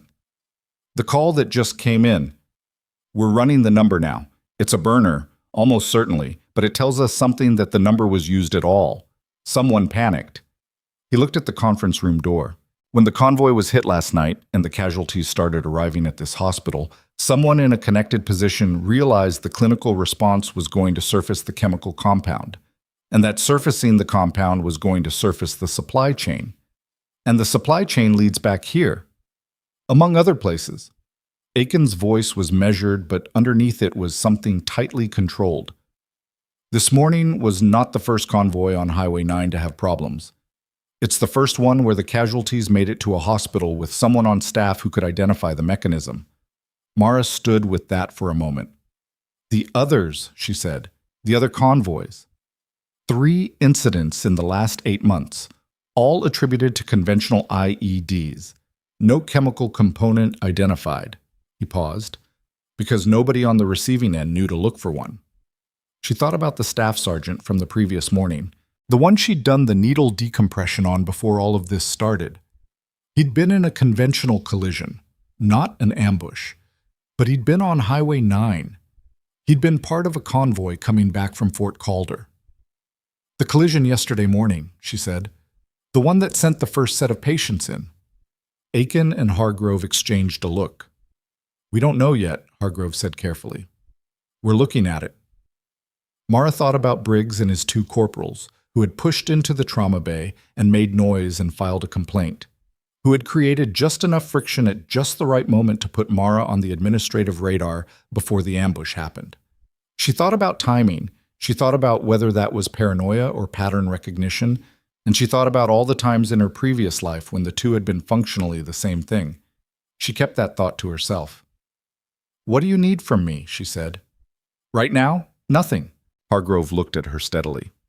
The investigation is running. Carr has what he needs to move forward. Your role this morning was clinical, and it's documented. She paused. But there are people above Aiken who are going to want a formal debrief. Given what you identified, given what you know about the compound class, given... She stopped. Given your history, there's going to be a conversation about what happens next. What happens next with what? With you, Hargrove said simply.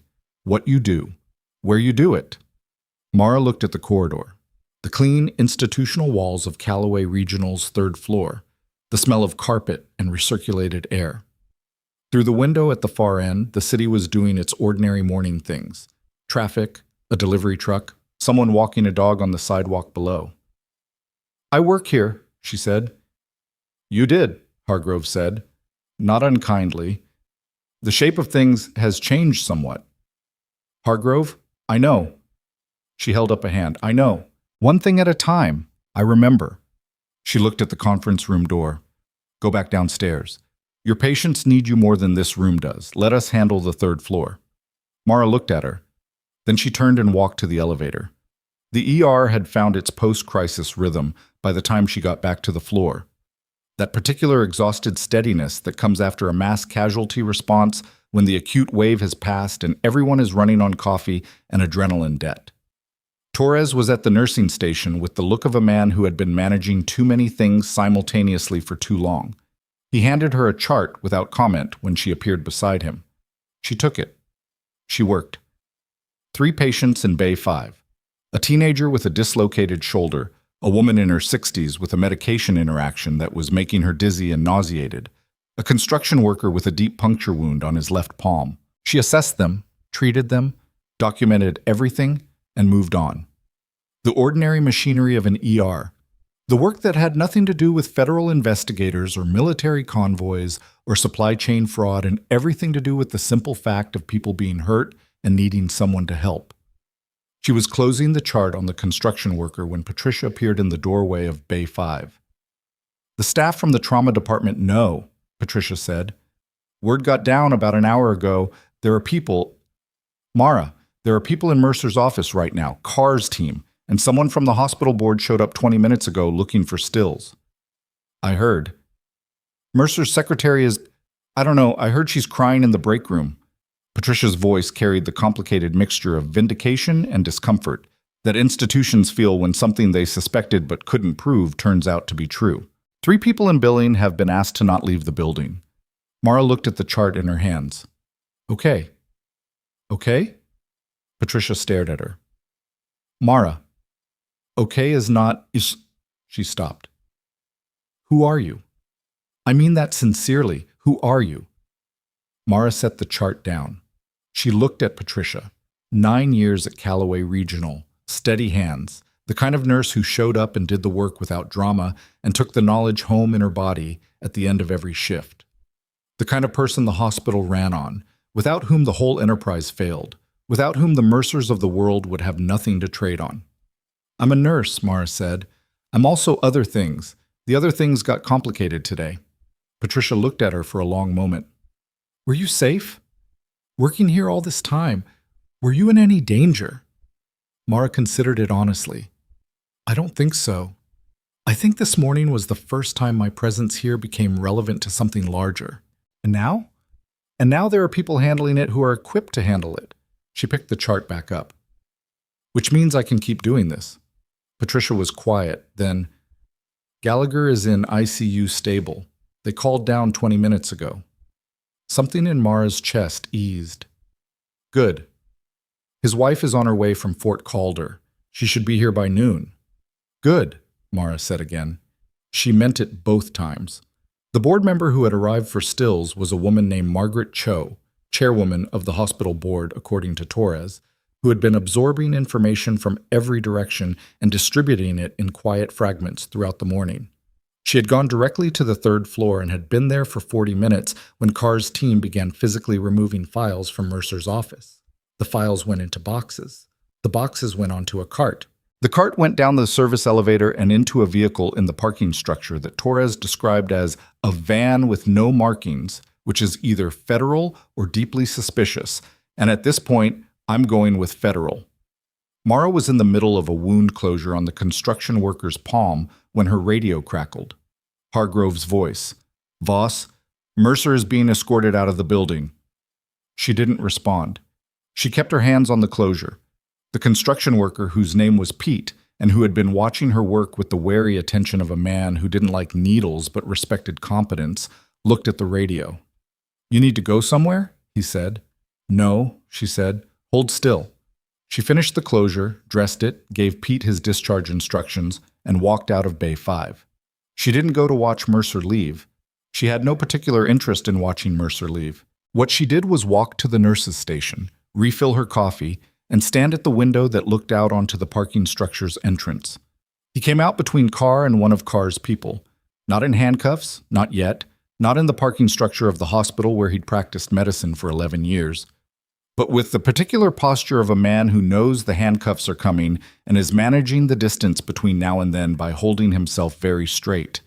His legal counsel was beside him, talking into her phone. A car was waiting. He got into the car. Mara drank her coffee. Torres appeared beside her. He looked out the window. He looked at the car. He looked at Mara.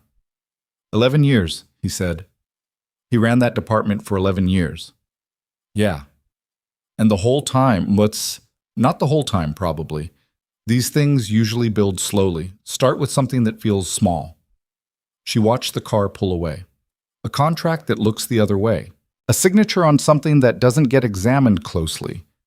And then someone's made a call they can't take back, and the next call is easier, and then you're 4 years in and $2.3 million into something you can't walk back from. Torres was quiet for a moment. Is that experience talking? She looked at him. No. That's pattern recognition. He nodded slowly. What happens to the department? Stills appoints an interim chief. The board audits everything. It'll be messy for a while. She turned from the window.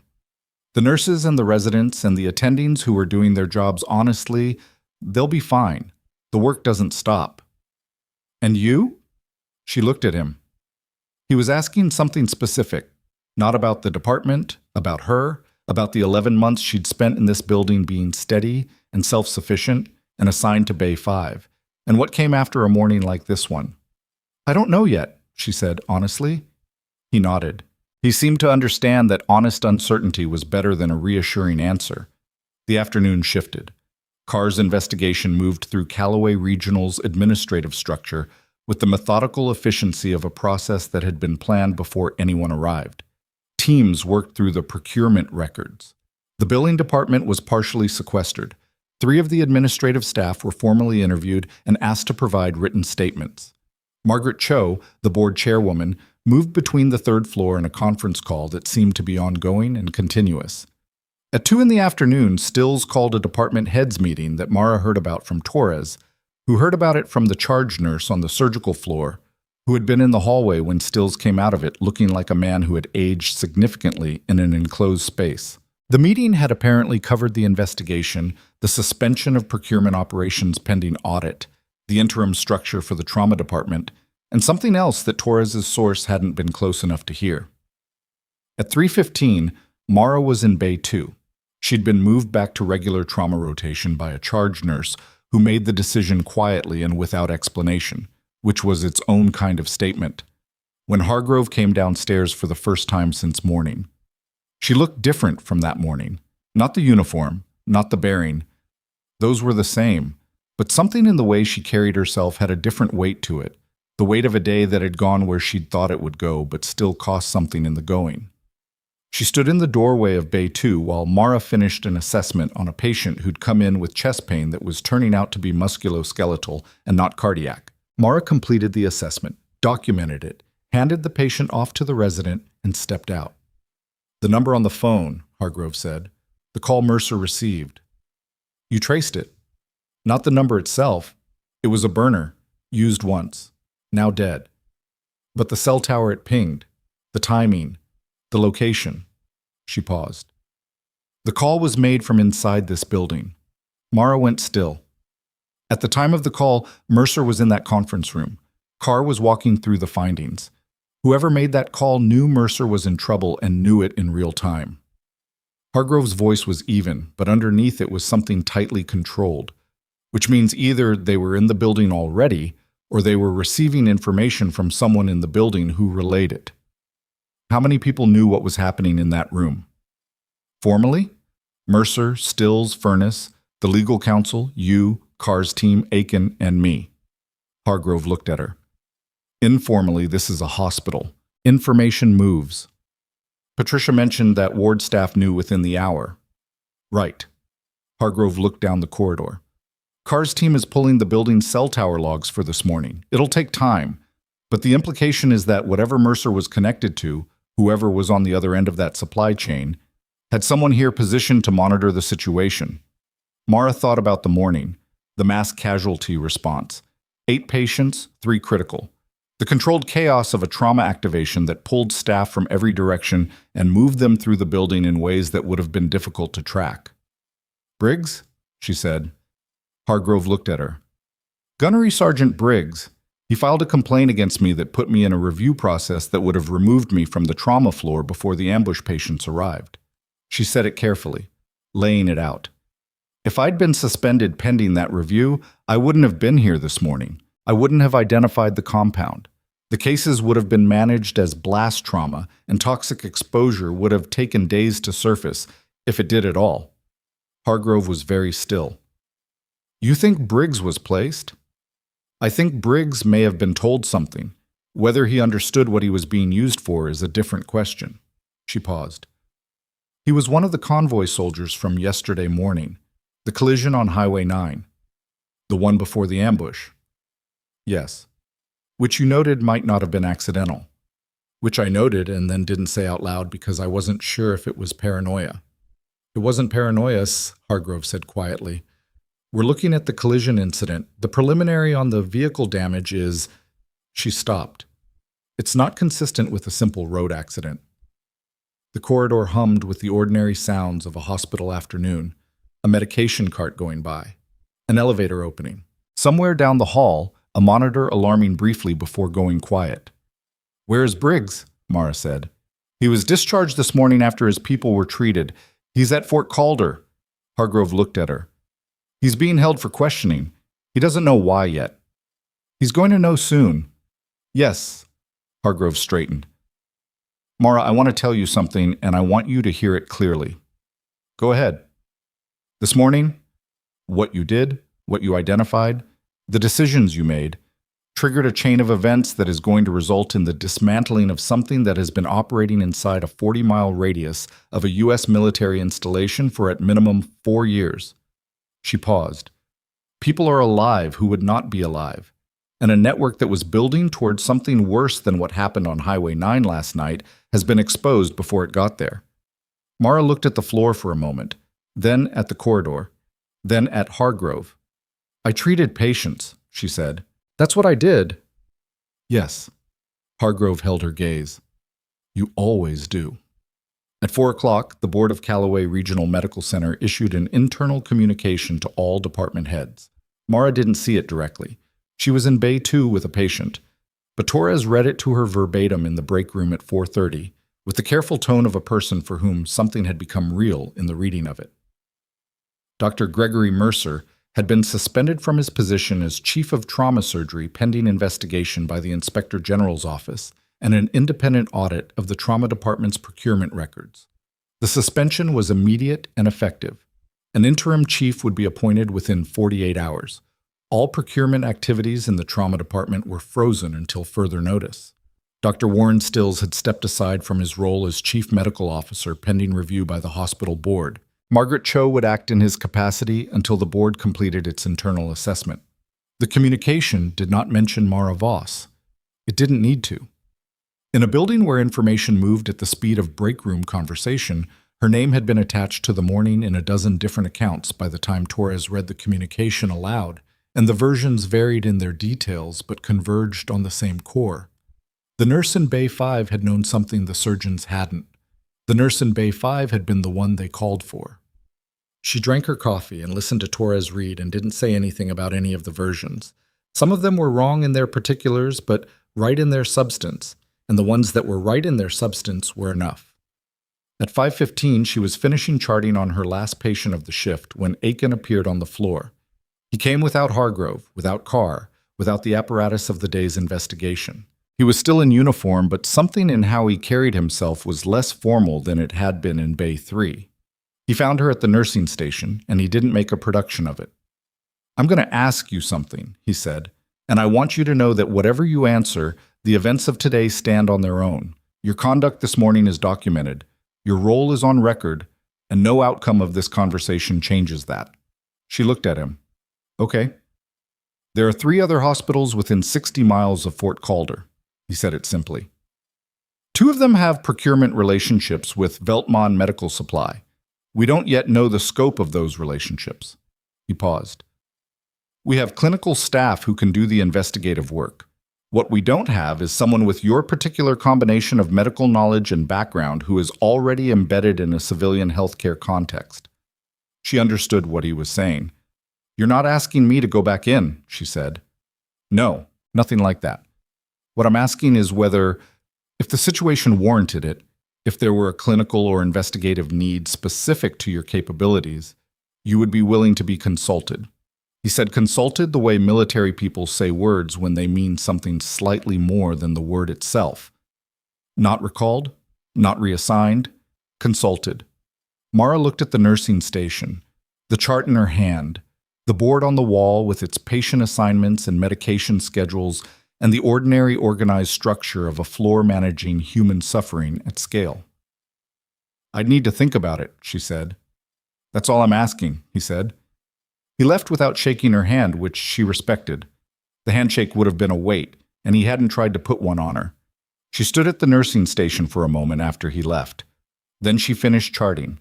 She filed the last form of the shift. She changed out of her scrubs in the locker room, put on her jacket, and walked out through the ER's main entrance into the early evening air.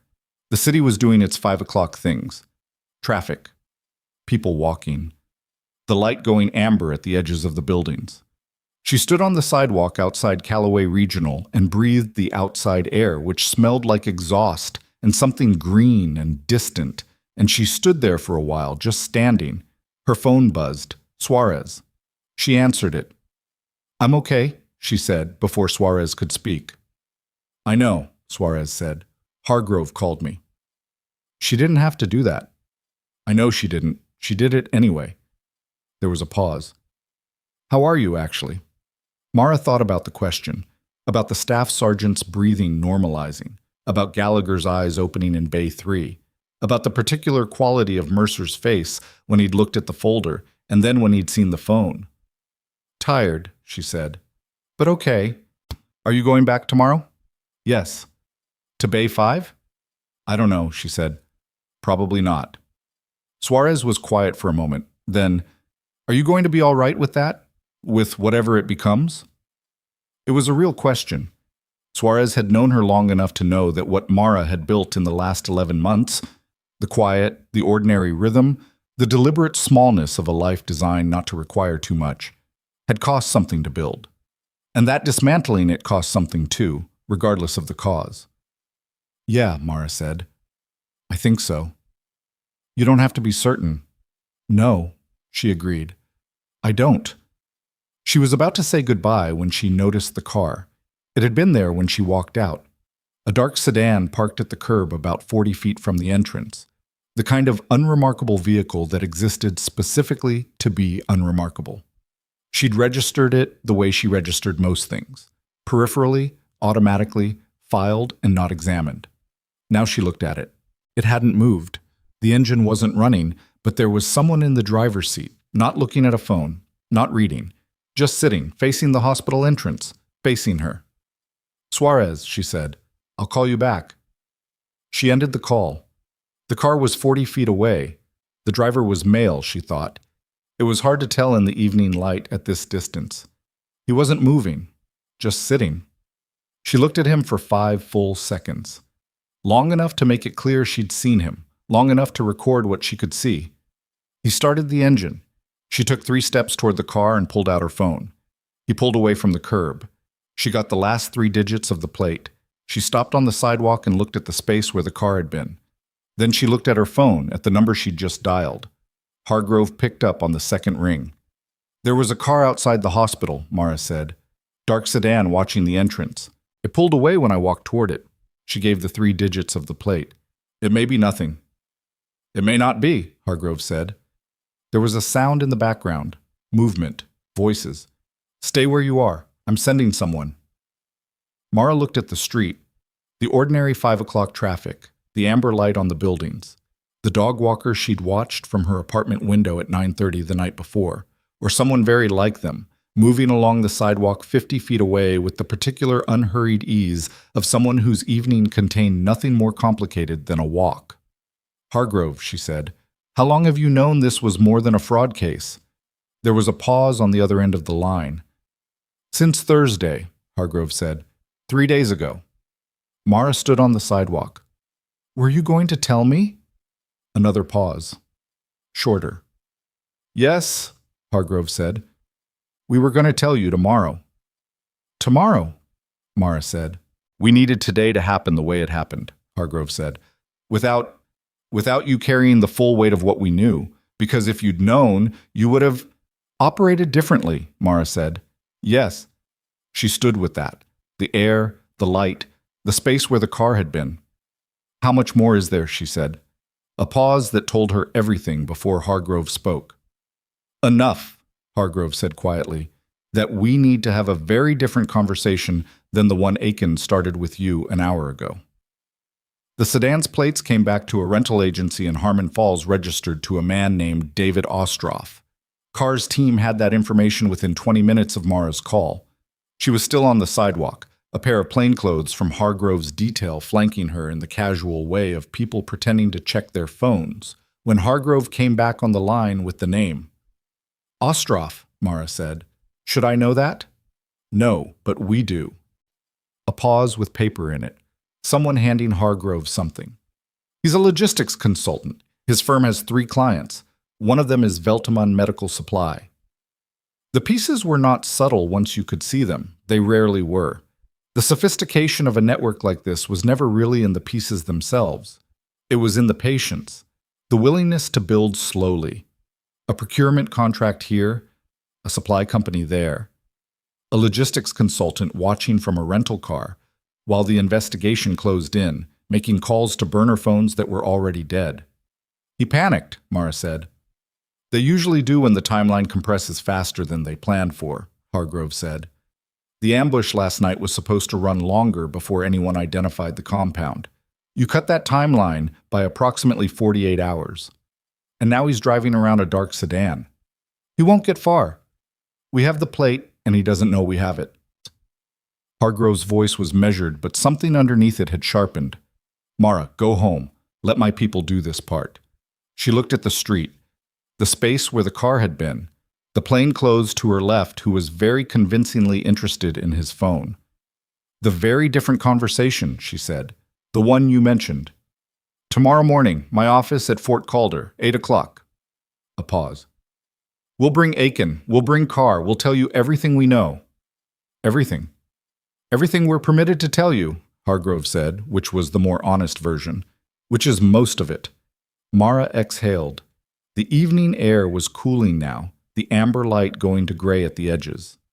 Okay, she said. 8 o'clock. She went home.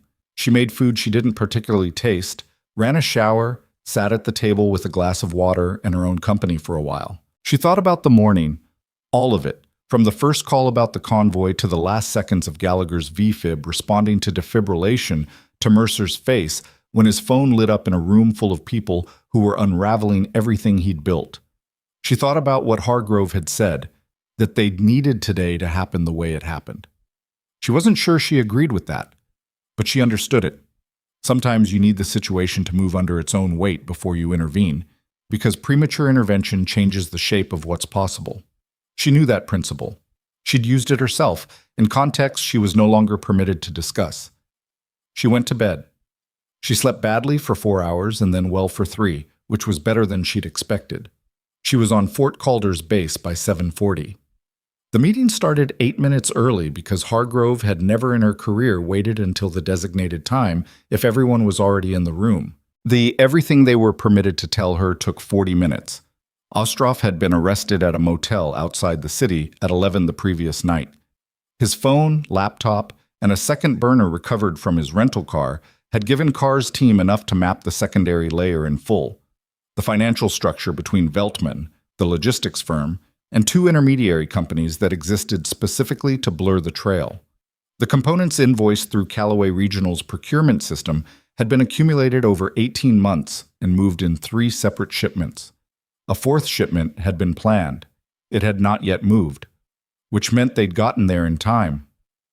Aiken said this last part quietly, without drama, which made it land heavier than if he'd announced it. The 4th shipment, Mara said. What was the target? Fort Calder's Eastern Convoy route, Carr said. Same class of device. The operational intelligence to support it was being gathered through the hospital's proximity to the base.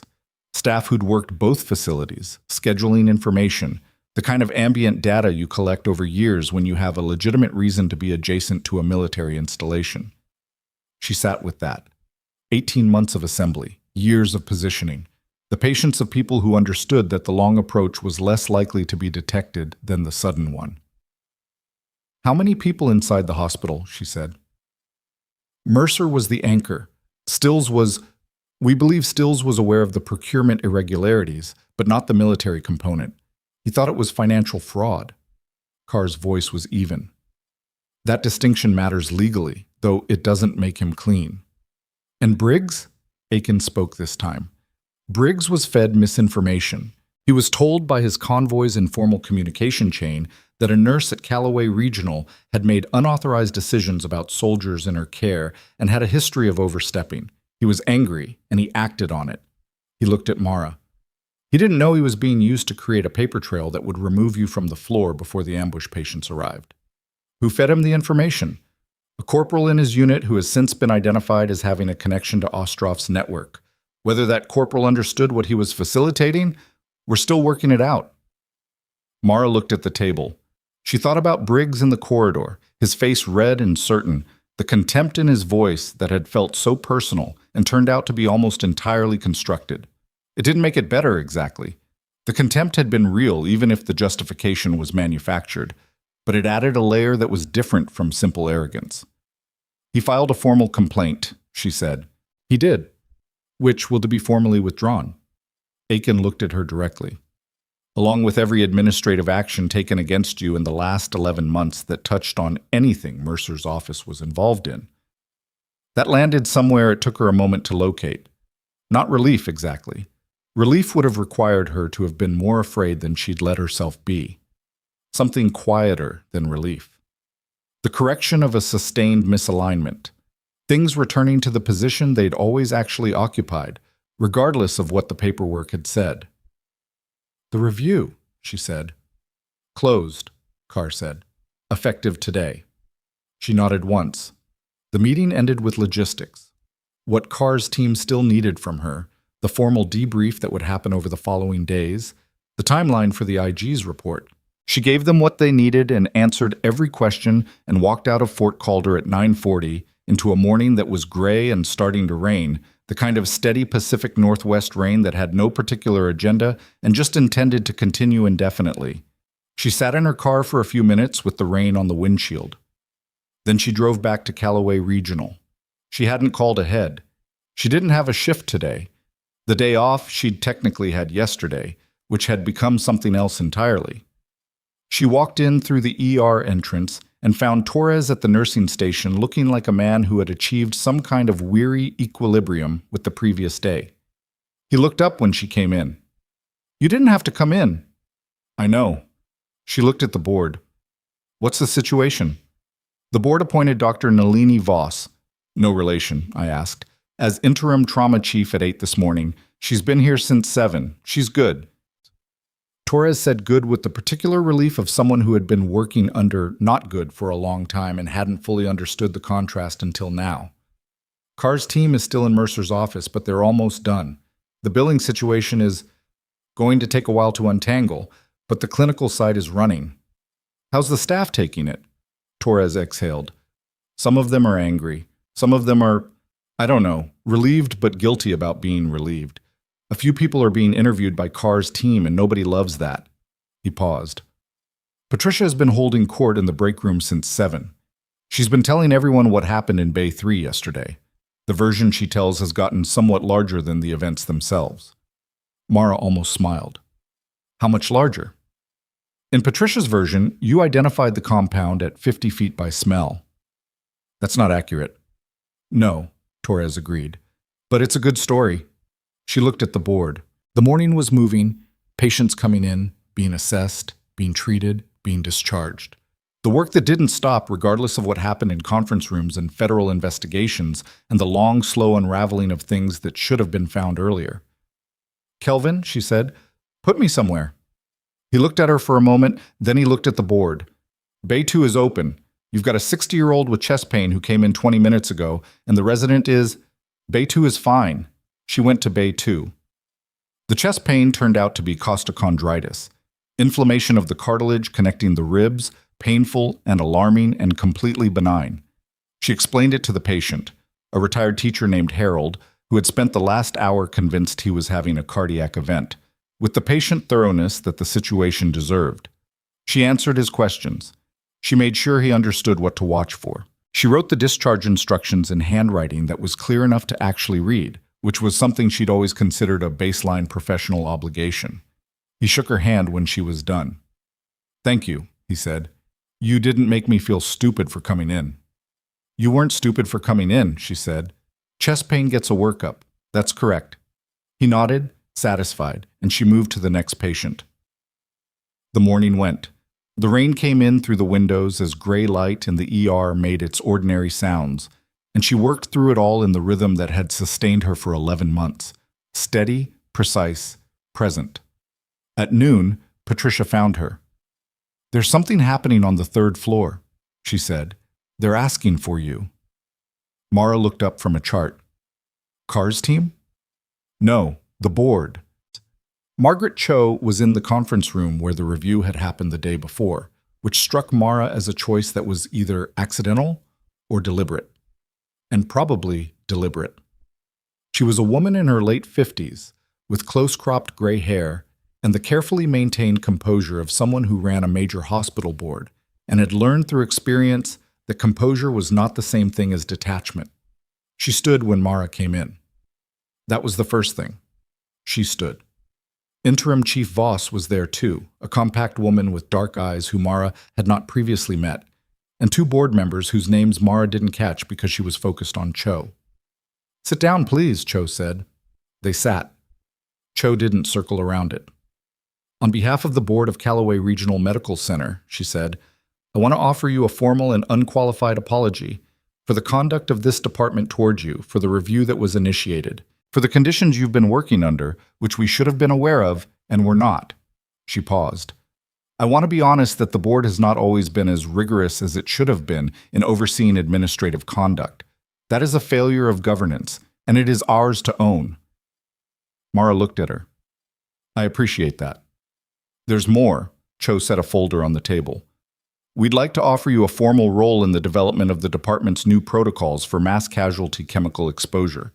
It would be a senior clinical advisory position, working alongside Dr. Voss, with compensation commensurate with your actual expertise rather than your documented credentials. She paused. We'd also like to initiate the process of formally recognizing your credentials in full, which will require coordination with some parties at the Department of Defense. We understand that process has already been started from their end. Mara looked at the folder, then at Voss, who was watching her with the direct gaze of someone who had read a file and formed her own opinion based on it. What do you think? Mara said to Voss directly. About the advisory role. Voss didn't soften it. I think the department has spent 4 years operating with a corrupted infrastructure and a leadership culture that rewarded compliance over clinical judgment. I'm going to spend the next year rebuilding both. I'd rather do that with someone who has your particular skill set than without. She paused. I also think you'll push back when I'm wrong, which is something I specifically want. That was the right answer. Not because it was flattering, but because it was honest. I'll think about it, Mara said. Cho nodded. That's all we're asking. The consequences came out publicly over the following 3 weeks, in the methodical way of federal investigations. Not all at once, not in a single dramatic disclosure, but in pieces that accumulated into an undeniable whole. Gregory Mercer was formally charged with procurement fraud, wire fraud, and conspiracy to provide material support through the supply chain connected to Ostrov's network. The charges were federal, and they were serious. His medical license was suspended by the state medical board within 48 hours of the federal charges being filed, not revoked yet, but suspended pending outcome, which in cases of this nature was a distinction without meaningful practical difference. He resigned from Calloway Regional in a letter that his attorney drafted and that said nothing of substance. He made no public statement. Stills resigned with a formal letter that acknowledged failures of oversight without specifying what he'd known or when. The board accepted his resignation and announced a governance review. It was the kind of institutional response that was simultaneously inadequate and the most that could be realistically expected, and Mara had long ago made her peace with the gap between those two things. Ostrov cooperated eventually. The cooperation was not voluntary. It was the product of lawyers and plea negotiations and the particular arithmetic of federal sentencing guidelines. But it was thorough. It mapped the full network. 3 additional individuals were charged. The 4th Veltman shipment, the one that hadn't moved, was seized. Gunnery Sergeant Briggs came to Calloway Regional on a Thursday afternoon, 2 weeks after the morning that had unraveled everything. He came in civilian clothes, without his people, and he found Mara at the nursing station between patients. He stood in front of her with the particular posture of a large man who has decided to make himself smaller and hasn't entirely worked out how. "I want to say something," he said. "Okay. I was wrong. About you. About what I thought happened with my soldiers." He held her gaze, which she could see cost him something. "I was told things that weren't true, and I acted on them without... I didn't question it the way I should have." She looked at him. "You were used," she said. "That's real. But you also came in here with a decision already made. The information confirmed what you wanted to believe." He absorbed that. "Yeah," he said after a moment. "That's fair. Your complaint is being withdrawn." "I know, I withdrew it myself." He paused. "That felt important." It was important. The difference between a withdrawal that came from the outside and one that came from him was not procedural. It was about what kind of person he intended to be going forward. She could see that he understood this. "The staff sergeant," she said. "How is he?" Something in Briggs's face shifted. "Good. He's good. Back with his unit next month, they think." He paused. "He asked me to... He wanted me to tell you thank you. He said he tried to say it in the room, but things were complicated."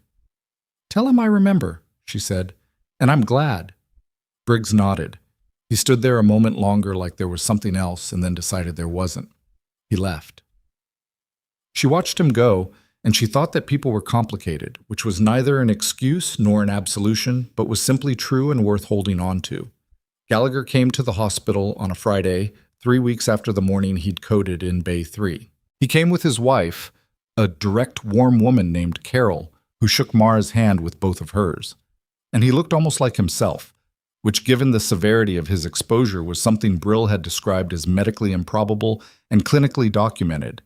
He had lost some weight, and his color wasn't completely back, and he moved slightly more carefully than Mara suspected was his habit. He found her in the corridor outside Bay 2.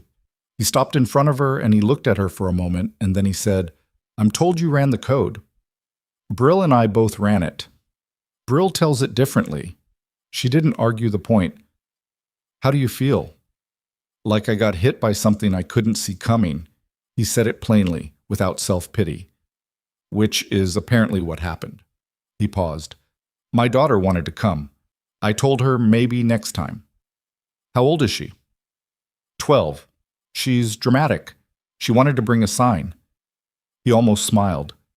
"I talked her down to a card."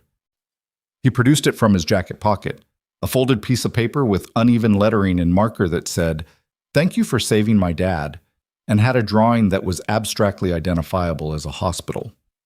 Mara looked at it. Something moved in her chest that she didn't have a clean word for. Not sentiment exactly.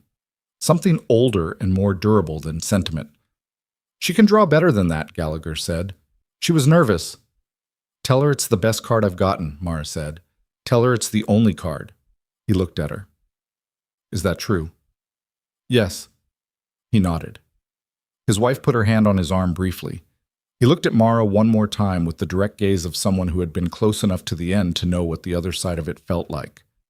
Thank you, he said. Just that, without elaboration.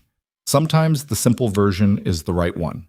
She took the advisory position. She told Cho and Voss on a Tuesday morning with the same directness that Voss had used in the conference room, because she'd decided that if she was going to work with someone, she'd rather they know from the beginning what kind of person was showing up. The credential process took 6 weeks and involved 3 separate government agencies and more paperwork than Mara had generated in 11 months of nursing, but it concluded with a formal recognition of her training, her rank, and her service record in a document that would now be part of her professional file at Calloway Regional. Not classified, actual, readable, on record. She read it once, then she put it away. She kept her apartment. She kept the 6 miles every morning. She didn't change those things, because they were hers and they worked, and you don't fix what isn't broken. But the Bay 5 era, the deliberate smallness, the careful invisibility, the life designed to require nothing particular from her, that was done. Not because it had failed her. It had served its purpose. She'd needed that time and she'd taken it, and now the time was different. She was in Bay 2 on a Wednesday morning, 6 weeks after the ambush on Highway 9, when Dr. Voss came in to observe her work with a new resident, part of the mentorship structure they were building into the department's culture, the idea that clinical knowledge was supposed to move through people rather than sit in one office and calcify. Mara was walking the resident through an assessment, asking questions that required thinking rather than recall, the kind of teaching that built the muscle rather than just filling the space. Voss stood in the doorway and watched without interrupting. When the resident had moved on to the next task, she said, "You're good at this." "It's what I know how to do," Mara said. "Some people who know how to do something can't teach it." "I had good teachers," Mara said. People she couldn't name in most contexts. People she thought about in that way you think about the figures who shaped you, with a complicated respect that didn't require their constant presence to remain real. Voss looked at her for a moment. "Can I ask you something personal?" "You can ask." "Why nursing? You had the training for medicine. You clearly had the career path." She gestured, a gesture that encompassed the classified record and the military history and all of it. "Why come back to this?" Mara looked at the bay around her, the equipment, the monitors, the particular organized functionality of a space designed for the worst moments in people's lives, and the people who showed up for those moments. "Because medicine puts you in charge," she said. "Nursing puts you in the room." She paused. "I wanted to be in the room." Voss absorbed that. She nodded slowly. "Yeah," she said. "I understand that." The hospital board's formal ceremony was not something Mara had asked for. Cho had proposed it, Voss had endorsed it, and the combination of their joint certainty had made declining feel more like obstruction than preference. It was held in the hospital's main conference center on a Thursday evening with more people than Mara had expected. Nursing staff, residents, attendings, some of the administrative staff who'd had nothing to do with Mercer's operation and had been living inside its shadow without knowing it. Aiken came. Hargrove came. Brill came and stood in the back with the undemonstrative posture of a scientist at a social function. Several of the soldiers she'd treated that morning came. The staff sergeant, his name was Warren, she'd learned, Marcus Warren, sat in the front row with his arm in a sling that he was clearly a few weeks away from not needing anymore. He looked at her for the duration of Cho's remarks with the direct, uncomplicated attention of someone who knew exactly what the stakes had been. Cho spoke about institutional accountability. She was honest about it in a way that public statements rarely are, which Mara attributed to the board's genuine shock at what had been operating inside their hospital and a corresponding impulse to actually say true things rather than managed ones. Aiken spoke briefly, and what he said was brief enough to be accurate, that Mara Voss had done her job under conditions designed to prevent her from doing it, and that the people in the room were, in one way or another, evidence of what that meant. Then they asked her to say something. She hadn't prepared anything. She'd been asked to prepare something and had found, sitting at her kitchen table on Tuesday night with a piece of paper, that she didn't have a speech in her. She had the truth, which was less organized but more reliable. She stood at the front of the room. She looked at the people, the nurses who had stood beside her in bays while situations resolved or didn't, the residents who were learning the hardest version of the work, the soldiers who'd been reduced to vital signs on monitors and had come back from that to sit in chairs and be alive. I didn't do anything unusual, she said. That's the honest version. I did what I was trained to do. The unusual part was that I was in a building where people had spent time and energy trying to make sure I couldn't do it. She paused. That didn't work. And I think the reason it didn't work is that you can underestimate what a person is capable of. You can restrict them, you can reassign them and review them and question every decision they make, but you cannot actually take from them what they know, what they've built, what they've earned. She looked at the room. This building is full of people who know things, who can do things. And the lesson of the last several weeks is very simple. Pay attention to who's actually in the room. It wasn't a long speech. She was glad about that. Marcus Warren found her afterward, working his way through the crowd in the particular careful way of someone whose arm was still healing. He stopped in front of her and for a moment didn't say anything, just looked at her with the expression of a person assembling what they want to say from the available material. I heard what you said, he said finally, about being in the room. Yeah. That's right. He nodded once. That's the thing. She looked at him. He looked at her. Neither of them felt the need to expand on it. Outside the conference center, later, Hargrove found her in the corridor. The event was winding down, voices and the sound of people gathering coats. Hargrove stood beside her, and for a moment they both just existed in the corridor without an agenda. How do you feel? Hargrove said. Mara thought about it. The genuine version of the answer. Like something was put back that was taken, she said. Not given. Put back. Which is a different thing. Hargrove looked at her. It is a different thing. I wasn't looking for recognition, Mara said. I was just doing the work. I know. Hargrove was quiet for a moment. That's actually why the recognition means something. When you're not performing for it, when you're not building toward it, it shows up anyway. Because the work is real, and real things leave marks. Mara thought about the morning that had started all of this.